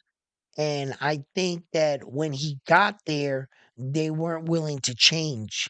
What they started doing was just stay in shape with what was winning. He did implement that one punch in Lomachenko for the body shot. That was good observation that he recognized that Lomachenko still has a kind of amateur defense where his elbows are more pointed forward, like an amateur, like an amateur fighter has his hands up to like this because they're always ready for an offense because it's only 3 rounds. You don't have time to feel feel out your fighter. There's no like real feeling out period. It's a lot of offense. So when you come to the pros, you know, you can adapt different styles to protect the body, right? And one of them is right away. What you want to do is right, which is not ideally the best way, but at least get the guy to block like this, right? You don't want to do that really, right? But sometimes that kind of blocking is necessary. From if he's on that away from you, then you can block like that. As long as he's like 2 steps away from you, like that. But if you want to block the head and the body at the exact same time, don't move your arm. Meaning you would just put it here, never move your arm. All you gotta do is bend your knees, right? So if you bend your knees, you keep your arm like this, right? And you bend your knees like this, you can put yourself like this. See, right here is blocking the body. All you got to do is scoot down. You don't got to raise it up. If you raise it up, you're going to leave yourself open. If you move the hand. So basically, you want to stay here, keep it here, but bend your knees. Your knees will bring you to the level of your guard and it'll protect your body. You see, when you just bend, you don't lift it up. So Lomachenko had that flaw, and Devin Haney recognized that punch, and it was a very effective punch. He was catching Loma into the body a lot, And Loma still he is nice and pointed out like this. That's how his defense is. They recognize that, but you know, it takes a lot more coaching, as you can see, to learn how to deal with different things. You got to deal with speed, power, shit like that. And I, I don't know why Devin Haney's camp didn't think he was that strong. If you faced him in the amateurs, you guys fought 6 times. You didn't think he was that strong? I was like everybody that said things about Ryan Garcia. He knocked out the dude's fucking wisdom tooth, like the molder in the back. Boom, fucking flies out, right? That's pretty hard, right? And then what Tank Davis did that's what did it for me, was Tank Davis, to be honest. When a man like that can speak freely, and the only reason why he spoke freely is because technically he knocked out Ryan Garcia, but he was keeping it 100, and I respect that. And Tank came out and said, yo, and Tank was in the interview. He's being cool in the interview. He's chilling. They asked him, yo, who's the hardest hitting fighter you've ever been in the ring with? And he was the quietest kept, Ryan Garcia. And I was like, oh shit. I was like, oh shit, right? I was like, what? And for him to say that leading into the Devin Haney fight, I was like, this dude can crack then. So why didn't Devin Haney and Bill Haney anticipate that? To nullify his power. No matter what, your training should always had you here. You pop that out, pop. You right here with it. You right here with it. Don't go like this with it. Not so early. You got the guy in trouble. You're a little tired. He's a little tired. If your technique starts to sway, that's common.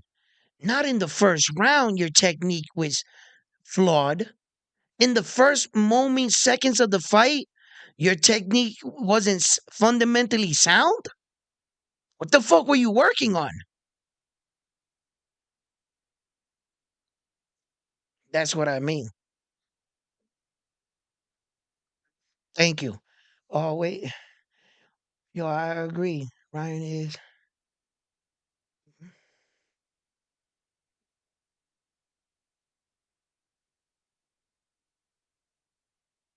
Yeah, man. Yeah, I agree.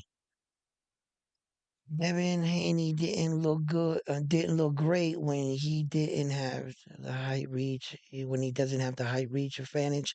Well, I need more evidence to solidify that claim. You know, because to tell you the truth, Ryan Garcia was the weight bully in this fight. Ryan Garcia legitimately could never make the 140. When he had that last fight with Tank Davis right there, from that moment on, he could never make 140.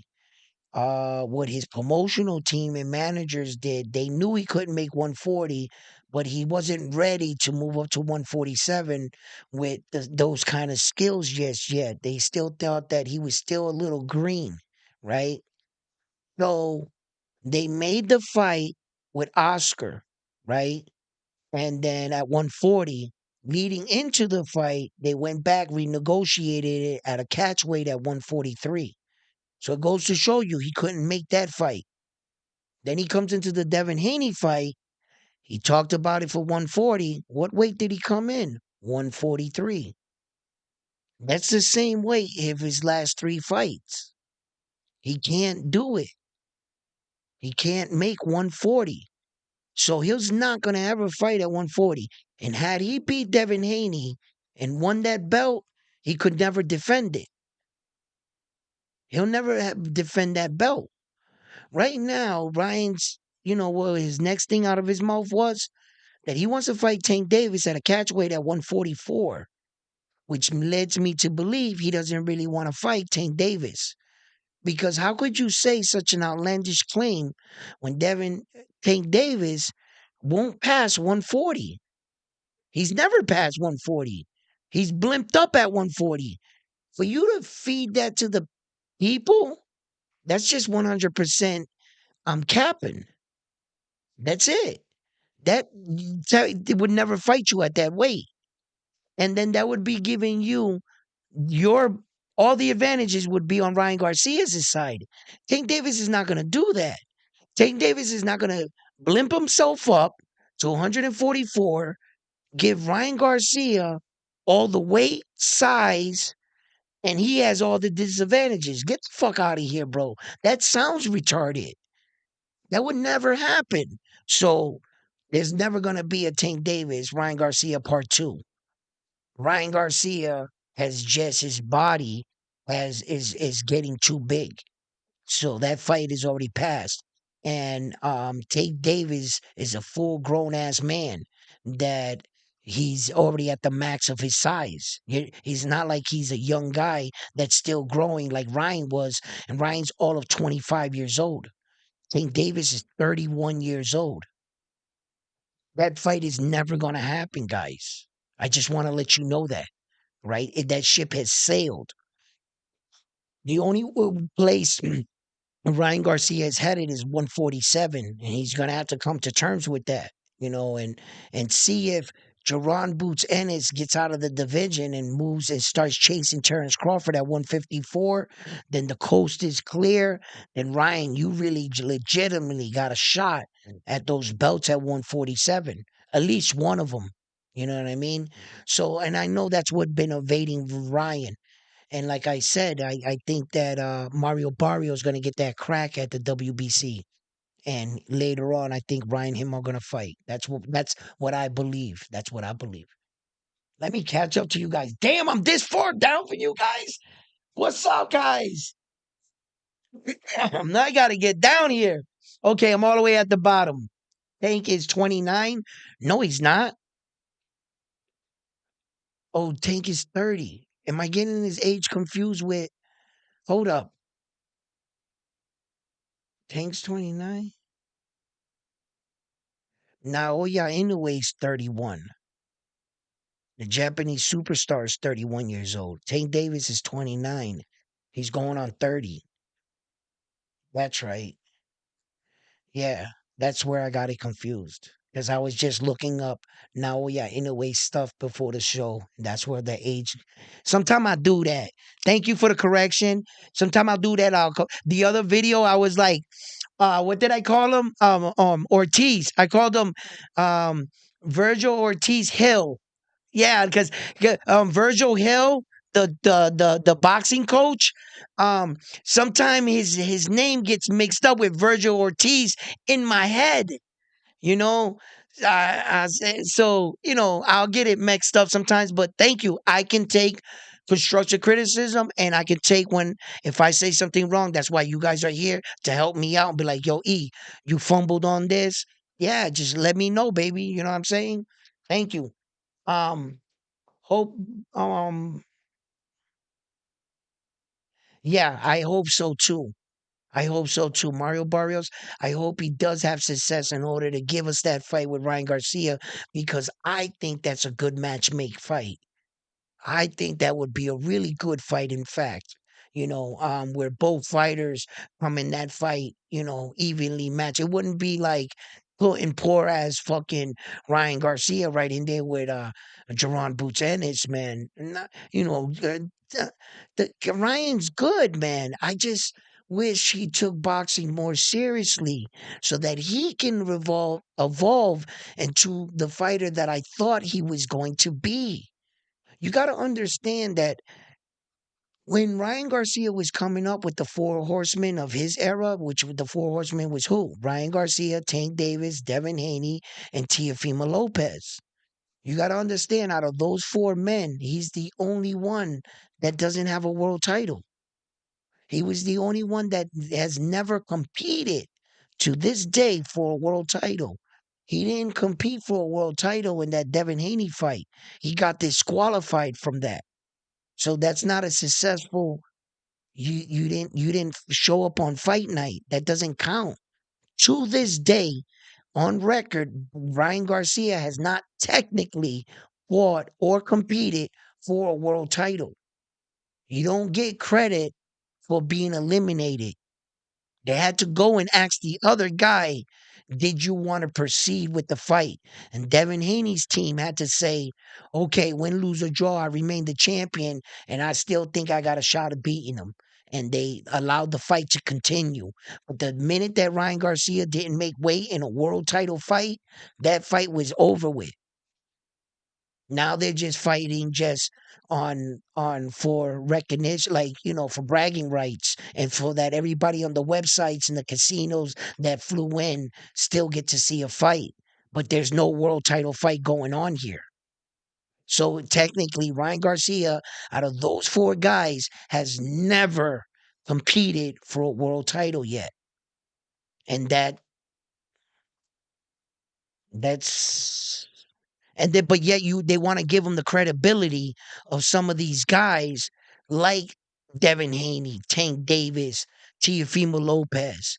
They're talking him up like he should be talked about in rooms with these guys. And I don't believe just because of Ryan Garcia's popularity, he should be talked about with legitimate world champions. Devin Haney is an undisputed world champion. Yeah, Ryan Garcia beat him. Yeah, but Ryan Garcia has never achieved what Devin Haney achieved.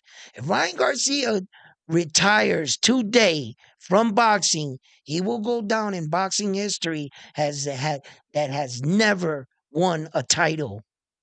And I repeat, never won one belt. If Devin Haney was to retire today, at least he could say, I won belts in two weights, two separate weight divisions, and I unified in one. He's probably walking in the Hall of Fame for that kind of shit. Ryan Garcia cannot go to the Hall of Fame. You will never buy a ticket 15, 20 years from now to take your kid to go see your favorite fighter in the Hall of Fame. Ryan Garcia's picture will not be there. He ain't did shit. Made a lot of money. Yeah. That bag of money is not going to go in the Hall of Fame where legends are made, where your name is sketched in stone amongst the men and women that are considered to the best to do it. And no matter what category in that building you're in, as long as you're in the building. I don't give a fuck if, my section is small and I'm not revered as the best fucking champion in the place, but I'm in the building. You know what I mean? I'm in the building. You know what I'm saying? So that's what kind of legacy and career when it's all said and done. What did you do? And at the end, they're going to ask Ryan Garcia, where's your belts? What did you do? He's going to say, I got all this money. Go that way with the money.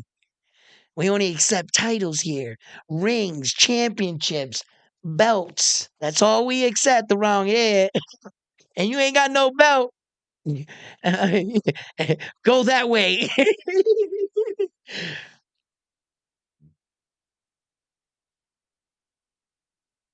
That bag of money ain't going to Hall of Fame. No, it's not. It's not going to go through the door. They're going to ask you, yeah, it's a big bag of money. Do you want to buy a ticket?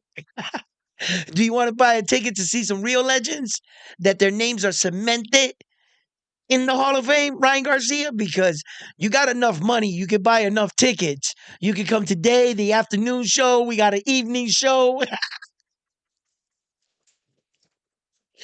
But your name ain't going to be here. All right? Yes, yes. And you need the legacy. And you need the legacy behind that, brother. You know that, man. Come on, man. It's good to get these, big fights and stuff, but what did you get in boxing for? To allow everybody else to get the belts around you so that you can turn on your TV and watch him with all the belts. You knew you were better than him, right? You knew you could beat him, right? Uh Devin Haney, this entire time, you mean to tell me Ryan Garcia, you could have beat him? Why didn't you fight him at 135 for all four belts? Why didn't you attack him when he had one? Why didn't you go after him? Because Ryan Garcia was too busy during that time fucking off. and he's a hard kid to work with. Oscar De La Hoya, it must have been like babysitting a fucking child, right? And he's all doing all these stupid antics. The WBC for years have been trying to get that belt around that kid. You know what I'm saying? He's a good looking kid, no Diddy, right? And they know how to market that shit. They put that belt against that kid. Oh my God, you're gonna get, but he keeps fucking up. And when they finally got him and put him in position to get that fight and win the WBC title against Devin Haney, he misses weight and then he fucks around and wins the fight. Do you think the WBC's happy? Them motherfuckers like, oh, you could be champion right now, bro. Right? And then Ryan is like this. Yeah, well, I would have never defended it, right? Like he's justifying, to give himself a reason to feel better. Like, okay, I didn't win the belt, but I won the fight and I won the night. He wants to make himself feel better, but he knows it because Ryan Garcia hasn't said it. Like he wants a title. So why any more fuckery? Why any more catchweight fights? No, you're gonna have to enter a legit weight division and compete like everyone else did. Ryan Garcia, there's no free ride to the top. And just because you had a moment, one of the best fights of your life, you got to continue that. You can't live in that game, in that one moment. Like, that athlete that they win that one ring and they don't win for the next 10 years, but that's all they're talking about was that one time they won. Like, no, you gotta capitalize on that moment. So we'll see. What's up, Joe? Ryan has no title, 25 years old, and getting more of the bag than the champions and earning around 50 million. Even Mayweather and Fedora don't didn't achieve that. Didn't achieve it. Okay. The only reason why a fighter like Mayweather didn't achieve that in his time, there was no social media. It was harder to get all that. Had Mayweather had social media at the height of his career, he'd rock Ryan Garcia's numbers right now. Ryan Garcia couldn't hold Mayweather's jockstrap when it comes to numbers. No, he couldn't. There's nothing. You almost said something right there, right? Because I would agree to that because Ryan did make a hell of a lot of fucking money, right? But when you're talking about a fighter like Mayweather that made $450 million in one fight, that 50 million, he crushes that. He made 450 million in one fight. You shouldn't even put Ryan Garcia's name to Mayweather next to Mayweather. That's probably not the right example to use.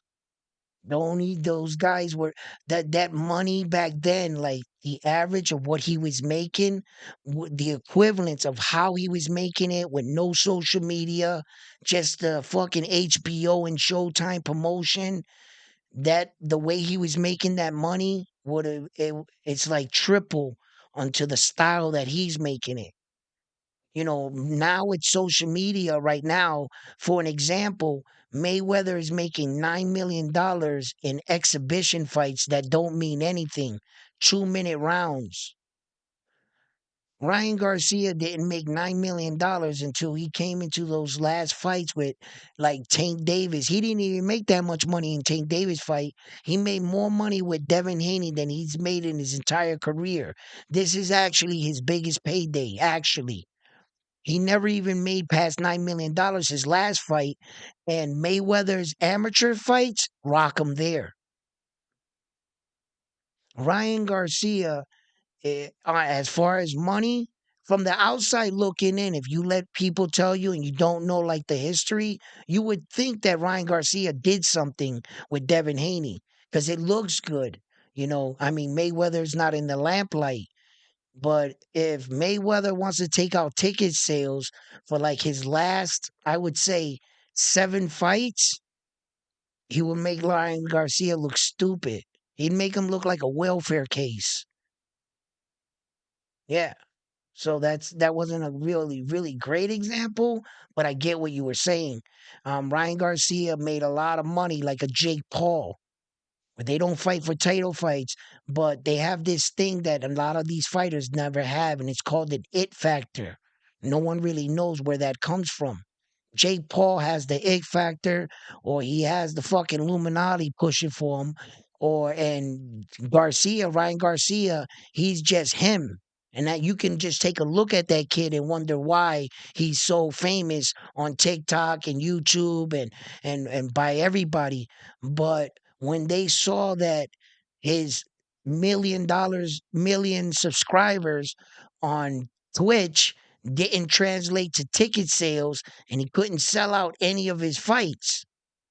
His fights weren't like they, Oscar De La Hoya and them at the end of the night, they were selling his tickets for $25 at one time. Ryan Garcia. And then when he finally jumped up and fought Tank Davis, that Tank Davis, by knocking him out, made him famous. By getting knocked out, his stock rised on a Tank Davis knockout. Tank Davis took almost the entire bag. He gave Ryan Garcia crumbs in that fight. He sure did. I mean, he got paid, but he didn't make nowhere near the money he made in the Devin Haney fight. The Devin Haney fight is the most money Ryan Garcia has ever made in his career. And he made in one night more money than he made in his entire career, as all his fights combined. That's saying something. And the only reason why he did that is because he had a proper dancing partner. Mayweather didn't need no dancing partner. Mayweather was the event. He was the fight. We all tuned in to watch Mayweather either to get his ass kicked or to win. The fans wanted one of those things happening. We really didn't give a fuck about who he's fighting. We were hoping that guy would beat him, but everybody was tuning in because of the Mayweather name. Celebrities came out, movie stars, actors. They were paying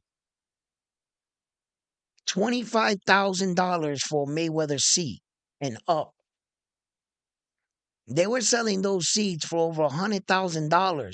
One lawyer guy, I think against the Manny Pacquiao, he paid $250,000 per seat for him and his girl, 250 apiece, $500,000 for two seats. He's not selling seats to a fight that are $100, that are $75 to sit.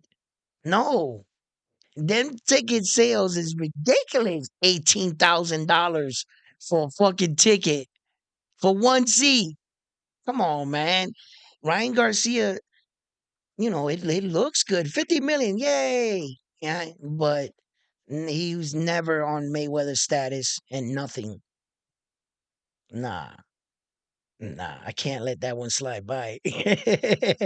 Mayweather might not make as much money right now on his exhibition fights, but if you're talking about an exhibition fight to a real professional boxing match where you're making real professional money and you're comparing it to an exhibition match, woo, that's saying a lot right there. You know what I mean? Yeah. Tank that's my dog, but he is hard punching. Have it, we got. He didn't need it. He didn't need it. Yo, what's up, baby?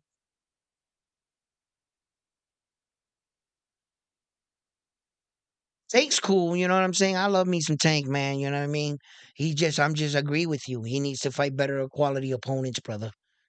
I can't let Tank slide by under the radar and not pull his fucking card. You're a phenomenal fighter, Mr. Tank Davis, and I like you a lot. But I have to call it like I see it. And if you ain't really fought, the who's and fucking Tank Davis, man, you're going on 30 years old, and you legitimately just got your second belt emailed to you, due in part to Devin Haney vacating it. You see, that's where your level of success, it's gonna go down that you picked up Devin Haney's scraps, basically, but you're claiming, and we all know you're better than Devin Haney. I think that if that's why Devin Haney, I think, never wanted to fight Tank Davis because the truth was gonna come out really bad. And I think Tank Davis would have destroyed him, so but on paper, he got Devin Haney's vacant belt. And Tank Davis hasn't solidified that championship so that it becomes official, two separate weight divisions. As of right now, Tank Davis only has real belts at 130 pounds, where he got two of them. You see? So the 135 was an interim and the 140 is an interim. They give you recognition for it, they recognize it, but it's an interim world title. It's not a real world title. So as far as real world title, he has to solidify this one against Frank the Ghost Martin. And that's when, and I just need him to fight better guys and clean house at 135. Tank Davis is open, is wide. Fucking fight Shakur Stevenson. That'll be a mega fight. You know? Was he 25 years old when Mayweather was doing this? When Mayweather was 25 years old, he was getting robbed in boxing by Jay Prince and them. Jay Prince was his manager at that time, and then they split it ways, and then he came up with Leonard Ellaby, and Mayweather paid Top Rank $750,000 to get out of his contract, and to become his own boxing promoter. When he did that, that was the best boxing move ever done. I mean, uh, he made a lot of people rich as well fighting with Mayweather. It was like hitting the lottery. Conor McGregor, in the UFC, the most money he made in a fight was $6 million. That was the most money he ever made from a UFC fight, right? Fighting Mayweather, he left with a record 100 million, and that was what Conor McGregor took home.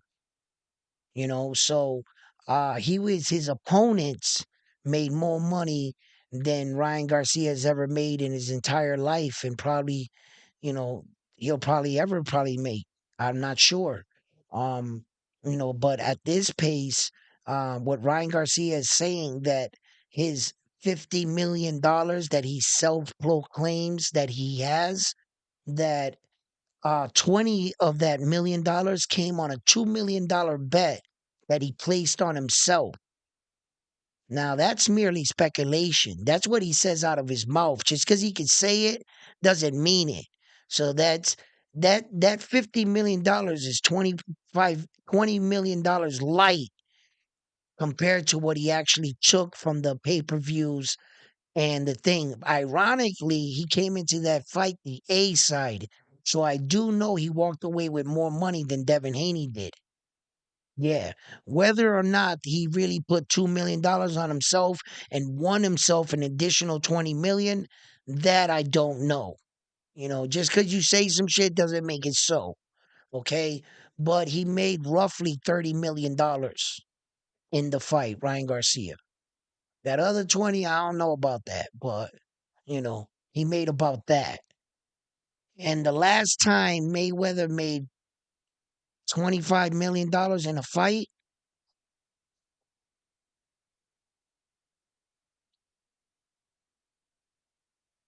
when he fought Oscar De La Hoya, I think he made less than 25 million. I think he made 22, somewhere around there, some shit like that. He didn't make that much money. Um, so, but listen, it was just a different era, kid. Like, if fucking Mayweather was doing that shit right now with social media, he probably would have had a $1 billion fight, man. He probably would have. But there's two flip sides to that too, because where there was good and there's bad. Because let me explain. Okay, let's say that Floyd Mayweather grew up in this era and he had a bigger social media following and he could have got more people to tune into his fights. I do believe he would have made a lot of money, but in the era where pay-per-view is being pirated because we can all stream the fight for fucking free. Back then, what made him a lot of money is that you couldn't do that. You were forced to buy the pay-per-view because you had the cable box with the little buttons on it, right? And or if you had a pirate box, they would send a bullet, all that other shit, right? All the shit we were going through back in the day. But there was more money in pay-per-view. Pay-per-view is really taking a hit because of all the people that steal it and not pay for it. So it doesn't make as much money. So I don't believe you're ever going to break Mayweather's gate records or pay-per-view records when you can't control that shit. If they can lock that down and force you to then we're talking, but Mayweather was in a golden era when it came to pay-per-view buys, but not worldwide publicity status. And Ryan Garcia has more worldwide notoriety, but not more pay-per-view money. So Ryan's in a fucked up era, in a good era, and just like both of them. Yeah. Kind of, yeah. Yeah. So let's see if Ryan can maintain it though. Let's see if Ryan can maintain it. Let's see.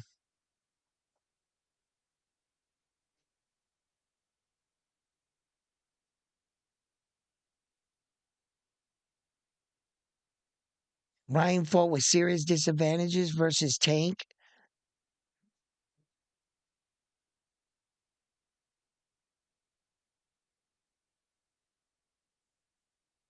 All right. I can't let that one pass. I can't let that pass no more. Ryan making the excuse that he fought against Tank Davis and that he had a lot of disadvantages. That's a smokescreen, and I'm gonna tell you why. Okay, first of all, Ryan Garcia went into that fight knowing he couldn't make the weight, so he wanted to fight at a catch weight, right? So he agrees to the catch weight. Did he or did he not agree to all the terms? When Tank Davis offered him the fight and sent him the contract with the rehydration, the 10 pounds, everything, Ryan Garcia has all the right in the world to not fight him at a made up weight, once of all, which a cat weight means that you're not technically fighting in a real division. You guys are breaking rules here, okay? And for no reason, because there's no belt on the line. This is just for publicity, okay? Going into the fight, what I saw in the ring was an in shape, had abs Ryan Garcia. Ryan Garcia fought better, performed better in the ring with Tank Davis than he did against Devin Haney. Yes, he did. Ryan Garcia and the performance he put up with Devin Haney, the only thing is he was just winning the fight.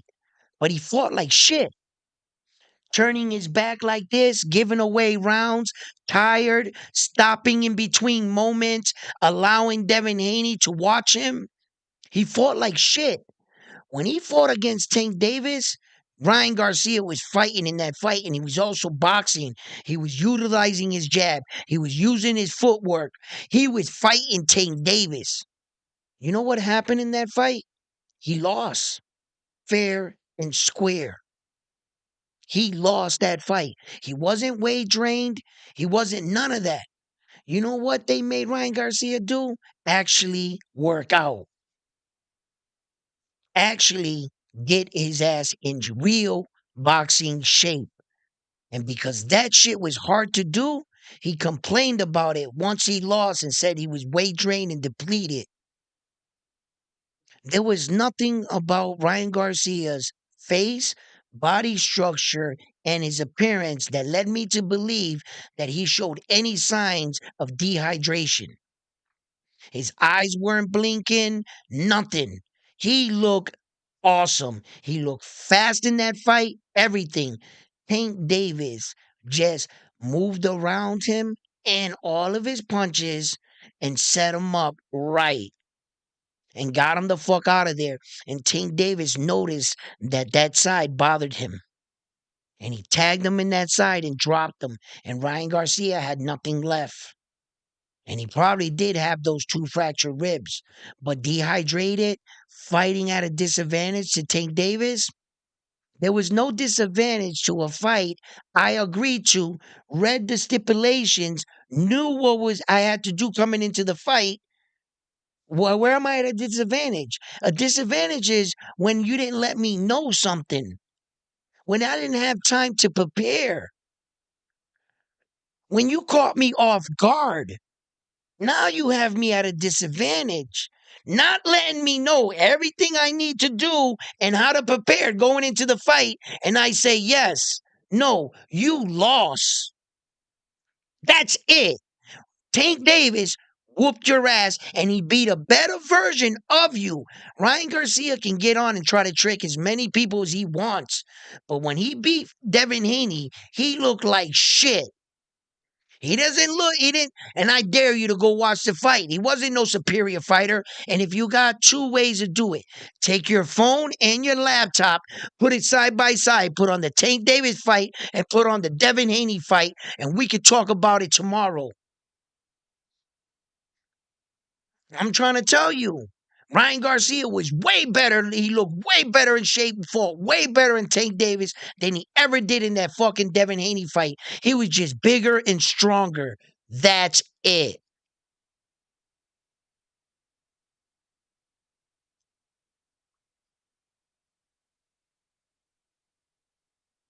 No, he wasn't definitely wagering against Tank Davis. No, he was not. He was in shape. He was in shape against Tank Davis. Yo, bro, I'm trying to tell you. Turn on that fucking fight, man. That was the best shape of Ryan Garcia's life against that Tank Davis fight. Bro, he had abs, he was ripped up, everything. He was fast. His twitch muscle was fast. His feet were working. He looked 10 times better than he looked against Devin Haney. See, what you guys are doing, you're hearing what they're saying off of the win. So it makes it believable. Meaning, had Ryan Garcia lost, they would say he's crazy, right? But seeing that he won, he was just cloud chasing. He's fine. No, that motherfucker got issues. Yeah, that was a meltdown, right? But since he won, now he's not crazy. So since he's the winner is the one that usually gets to tell and write history. Once he won off of that victory, he got to put doubt in your head off of his loss. Now he can make an excuse of why he lost. As you can see, I beat this guy and he was really good, right? So I can make an excuse on why I lost to Tank Davis. Guess what? I was rehydrated. He had a rehydration claw, and since Mayweather's making something about it, no. What Tank Davis was saying was, brother, you are not in our weight, Ryan Garcia. You're a fucking weight bully. And all you want to do is fight much smaller guys, Ryan Garcia, and look good doing it. You can't make this weight. You don't belong in our division. You belong either one division or two divisions up, Ryan Garcia. But he was that big kid that didn't want to move on. So Tank Davis was smart. Tank Davis said, yo, you want to fight us little guys? Well, then you got to respect the little guys' rules. You got to meet me at this weight and you got to fight in between this weight. In order for you to compete at this weight right here with us, stop trying to be a weight bully, Ryan Garcia. And Ryan Garcia said, fuck it, I'll train and I'll meet you there, Tank Davis. And he lost the fight. Every fight after that Tank Davis fight, he's never made weight. Ryan Garcia is not a professional. How can you give him credit? What weight division actually does Ryan Garcia fight in? I'll wait because he doesn't fight at 140 and he doesn't fight no more at 135. And he's none of his fights have his last fights have been at 140. He does not, he's never made 140. Don't give him credit because that's where they put his name in. Show me a performance that he actually fought in that weight division. I'll wait. He's always been a weight bully disguised as something else. And you guys are buying this? That he was weight drained against Tank Davis? No, he wasn't weight drained against Tank Davis. They fought at a catch weight for a reason. He can make that weight. He lost that fight. Straight up. He lost that fight against Tank Davis. Tank Davis was the better fighter in that ring that night. Ryan Garcia was the better fighter in the ring with against Devin Haney. But I still know he looked way better in the Tank Davis fight than he did in the Devin Haney fight. And until you go relive it, that you're going to see it with your own eyes, you're going to say, oh shit, they have been lying to me. Round One Sports Talk is the shit because they do keep it real there and they tell it like it is. That's what you're going to see it. Ryan Garcia has never, he's been the weight bully this entire time. They're just dressing him up to be something else. He's never fought at 140. You want to see, Mark, what's up?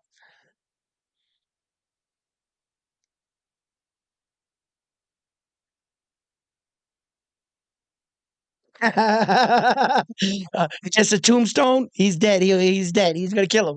Yo,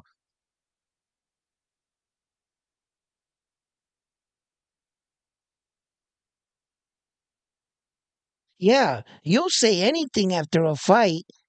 You mean to tell me you're the type of person that believes every sad story? Come on. Really? Just because Ryan gets out of the ring and goes, they drained me to fight him. And no one made you do that, Ryan. You did sign the contract, right? You weren't forced to fight him. You knew everything going in and you said yes. So, in order for you to say yes, you had to be comfortable with it. Oh, after you lose, now you were weight drained. Now they brought you down. But for some reason, for the Tank Davis fight, everything that was written down in paper, he made the deadline. The catch weight that they agreed to, he made the weight. But any professional, regular scheduled fight, like when you're fighting in your real weight division, 140, when he fought against Oscar, he didn't make weight. When he fought for his first world title, he didn't make weight. So Tank Davis writes him out a contract of a weight that he can actually makes, and his excuse was he was weight trained, and you bought that because he said it. That's all Ryan has to say is I was weight trained. There's his excuse. I'm calling Ryan Garcia a fucking liar, right? That's exactly what I'm saying. He wasn't weight training that fight against Tate. He got his ass kicked. That's what happened. There was no disadvantage. He signed the contract. He agreed to that. And he made the weight. Where's the disadvantage? I don't get it. The 10-pound rehydration claw? So I don't want you to blimp up 30 pounds? That doesn't make you weight drained. Brother, you were in shape to make the weight. It means even if you rehydrated, you weren't going to gain that much weight. How could you train to make that weight and then think you're going to rehydrate 30 pounds? That's not going to happen. He was in the best shape of his life.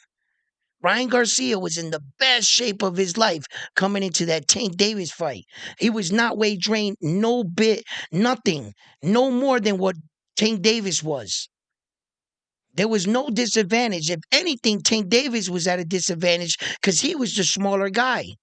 Ryan Garcia was this much bigger than fucking Tank Davis. and he was only this much bigger than Devin Haney. And he couldn't beat the smaller guy. You know why? Because Tank Davis was better. Period. You should be able to beat a guy this much smaller than you, bro. You couldn't do it. At the best shape of your life, Ryan Garcia. You couldn't do it. Tank Davis was just better.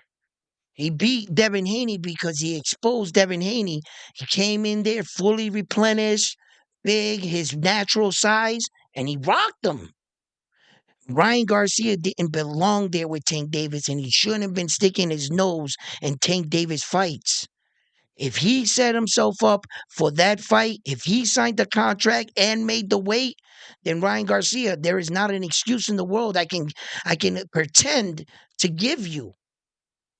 I couldn't even pretend to give you that excuse. That would be on you saying that. And it sounds like you're salty because you lost your weight drain. Really? Come on, man. Nah. Nah. I'm not gonna let him slither out of that. No, you got your ass kicked. You were outskilled. That's it.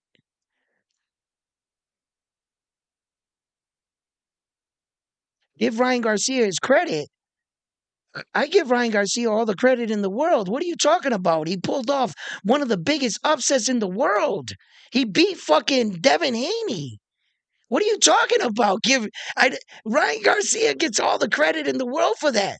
But don't mix up the credit from Tank Davis to the Devin Haney. You can't do that. Stay with me here, brother. We were talking about Ryan Garcia against Tank. That's a whole different fight. You're mixing everything in together. And you want me to give him credit for different? No, I'm judging him by a fight to fight basis. He's coming off one of the biggest upsets of his career, Ryan Garcia. He gets all the credit in the world. He made a shitload of fucking money. 50,000, 50 million, 30 million, 40 million. He made more money than most fighters make in a lifetime. When you're talking about his success just by himself, that's pretty impressive. But you started putting him to big names against Mayweather. You did that. You started judging him for every fight and taking him out of you did that. I didn't do that. If you wanted to give him credit for what he's achieved lately, you fucking right. He deserves it. Ryan Garcia, he's the fucking shit right now. Okay? Don't get me confused like I'm bashing him or saying something. No, I'm answering individual situations you brought up. When you try to put him next to Mayweather, when you try to give him an excuse for Tank, no, that's what he did in numbers, and that he lost that fight. But since then, he knocked some dude's tooth out and fucking pulled off the upset of the fucking year. Ryan Garcia's in such a high right now. He's a great talent. I think he's special. I just would like him to be more dedicated in the gym and get serious. And I really hope, and I talked about this, that this lights a fire under his eye and he really gets in that gym and shows the world the fighter he can be. Like I talked about this, out of the four horsemen coming up, he's the only one that never competed for a world title. How could he do, such good? He has good moments, but you can't take that moment against Devin Haney to solidify his entire career. No, that's only one fight. That's it. You need to be on. Now start to cement your legacy. Come on, Ryan. Go after those belts. I think he can do it. I think he can win some of these belts. I think he has potential. I just don't want him to think that he could just party and do all this crazy shit and like let us down. He doesn't strike me as the type of fighter that, I can rely on every day, not waking up and see him in the news tomorrow. He makes me think I am. And that doesn't mean I don't stop following him. No, when I see Ryan Garcia fight, I cheer for Ryan Garcia. I love boxing. Me and you, we were having a conversation about individual moments and situations and points, not him as a whole, not him as his entire career, not to that win that he just pulled off. No, that's big. That's big shit right there, for Ryan. But I just hope he goes upward and he has the potential to pull a lot more money, serious money with what he's built already this far. You got to admit, Ryan got that it factor, so when it comes to that, I want to see his next fight. I hope it's for a world title. He deserves it. Even, he was disqualified. He didn't make the weight, but he did make a statement. And he made a statement that he belongs among some of the best fighters, the top guys. Ryan Garcia now has to get to his weight division, 147, and enter a weight division and start to, make his claim, solidify his mark. No more catch weight fights, bullshit fights. We don't want that out of Ryan. We want real division fights, real world champion fights, so that they can't come back at the end of your career and say, hey, Ryan Garcia, you didn't fucking do shit. You fought a bunch of catch weight fights, a bunch of money fights, and you didn't win nothing. And unfortunately, I don't want Ryan Garcia to turn into the fucking Charles Barkley of boxing, where Charles Barkley's been around all the legends, all the greats. He's competed and fought and battled with all of them, but he has no rings to show. Great, great player. He got no hardware. That's why I'm tough on Ryan Garcia and on a lot of guys. Maybe they'll get their shit together. And you, as a fan, will get to see your guy one day shut all these people up and become world champion. And I hope you get that moment, my man. I hope you get that time. But it's up to him to show up and show out, isn't it? And I can't just allow some of these credits and these lines. Look how they had you thinking, But I tell it like it is. It's not. I could see what Ryan's doing, but listen, brother, phenomenal win. Hats off to you. He did his thing.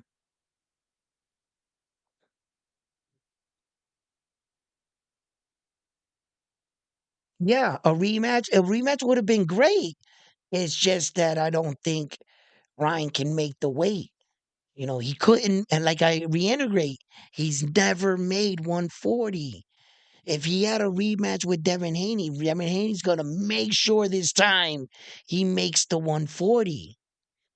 And what if Ryan Garcia does shoot the rematch with Devin Haney at 140? What would you like him to do? He can't defend the belt. He killed himself. He would really deplenish himself to fight Devin Haney. And then when he finally makes that weight at 140, and you guys see Ryan Garcia deplenished, and then Devin Haney beats him, you guys gonna say Devin Haney deplenished Ryan Garcia like Tank Davis did. And it's you guys are building a storyline and a way out for this kid. No, he knew everything that was going into that Tank Davis fight. That was a catch weight that he agreed to. Tank Davis said this and he said no, make it this. And they said yes. So you know what I mean? Nah, he just lost, man. But he really turned it around with Devin Haney. But he's got to move up. That's it. Bottom line, he's got to move up.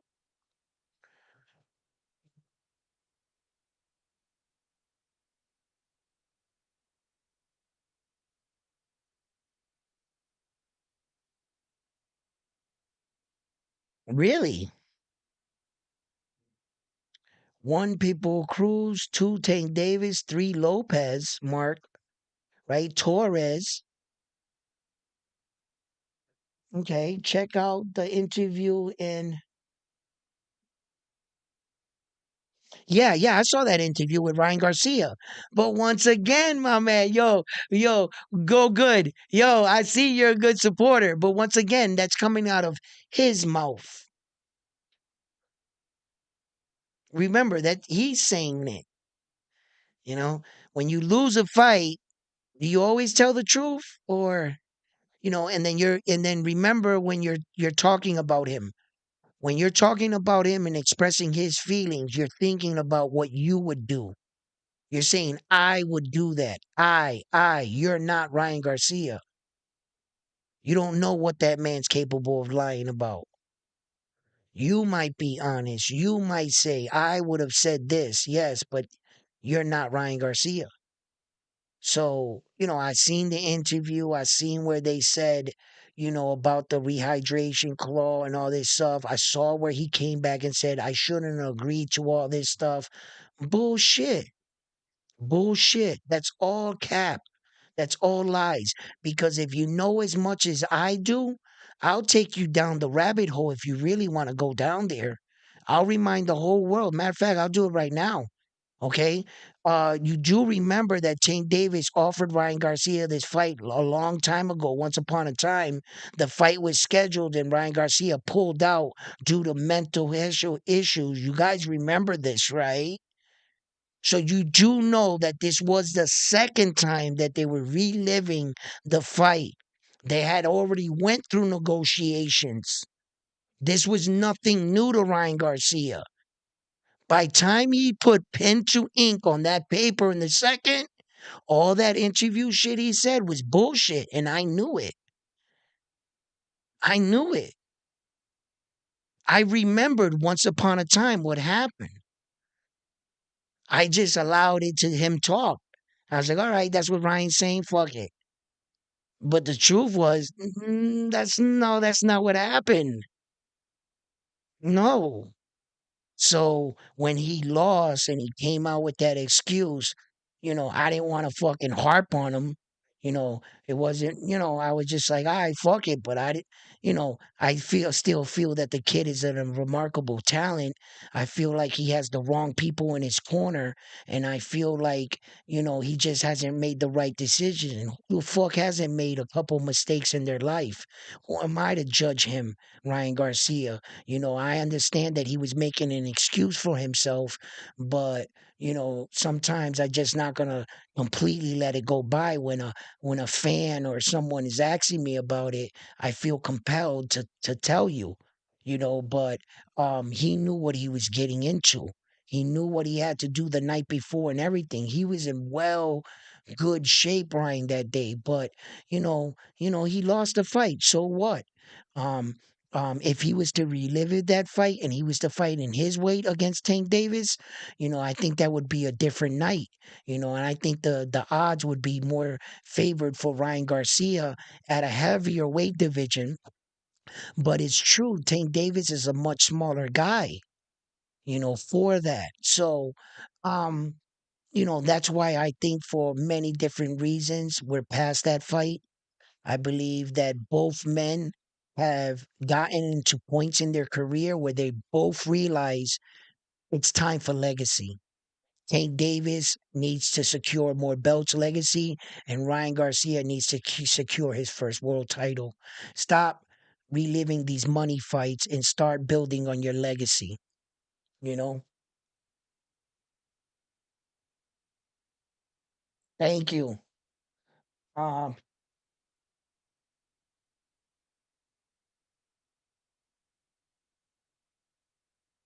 Yes, yes.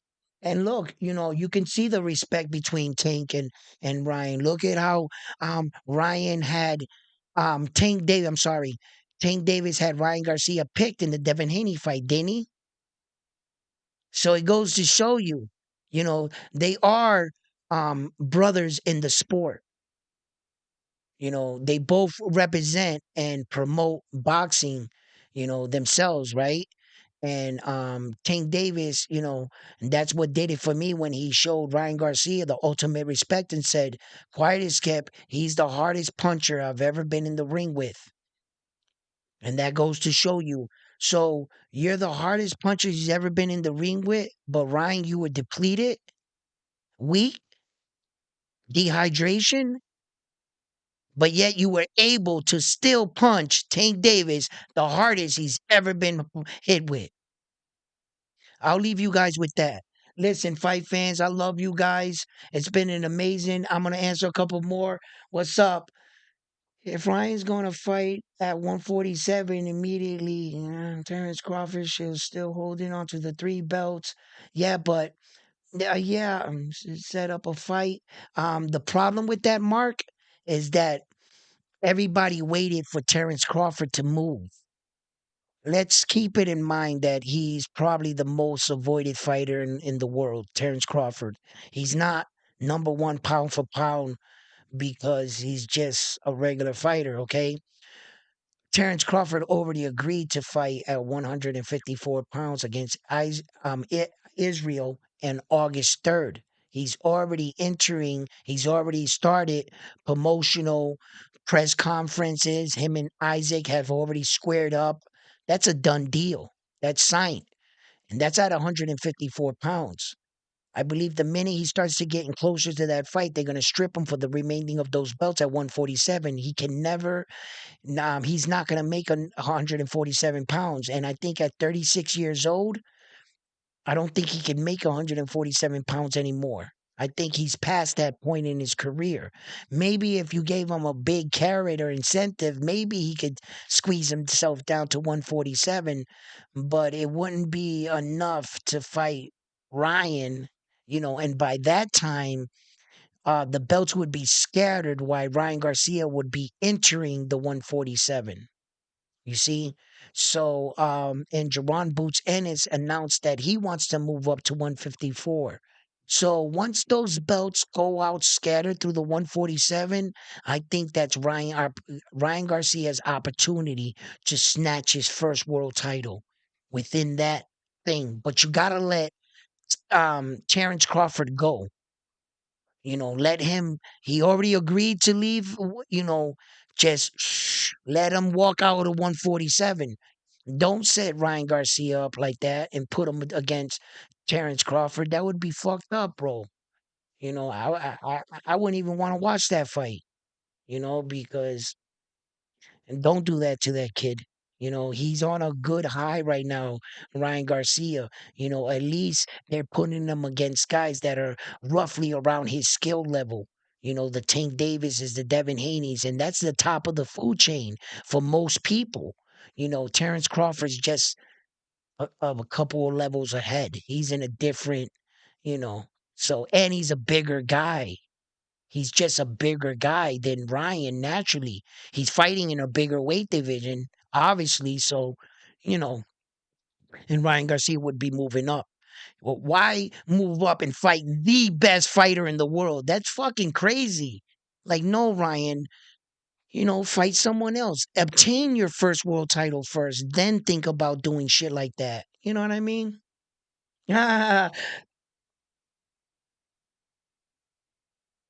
It's three stones, Mark. What, Mark? Those are good choices, but in the end, those are all dead men. Yo, Torres. Yo. Oh yeah, the three belts. Yeah,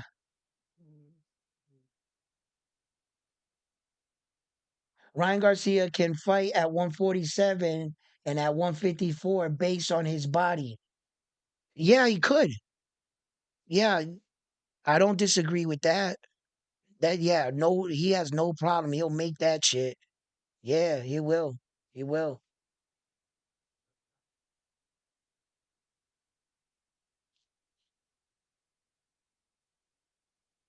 Yeah, definitely, guys. Listen, guys, man, we've been up. What? How long have I been doing this fucking live stream for? You gotta be shitting me. It's 2 in the morning. Yo, we've been out here chopping it up. Listen, guys, I don't care. I stay here all night, but I gotta get up in the morning and do some things. Listen, fight fans, you guys have been amazing. I love you guys. Twin.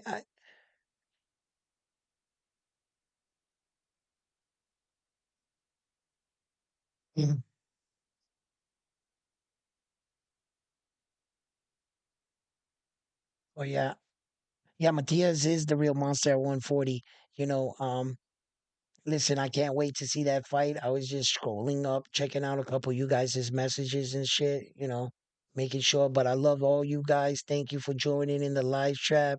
Go good, you the shit. Joe Mill, you're the shit. Everybody that joined in, Mark, everybody, thank you for joining in. On your way out, please give the video a like. It's always been my pleasure chopping up boxing with you here at Round One Sports TV. And if you haven't already, subscribe to the channel. I'm on to the next one after this one here at Round One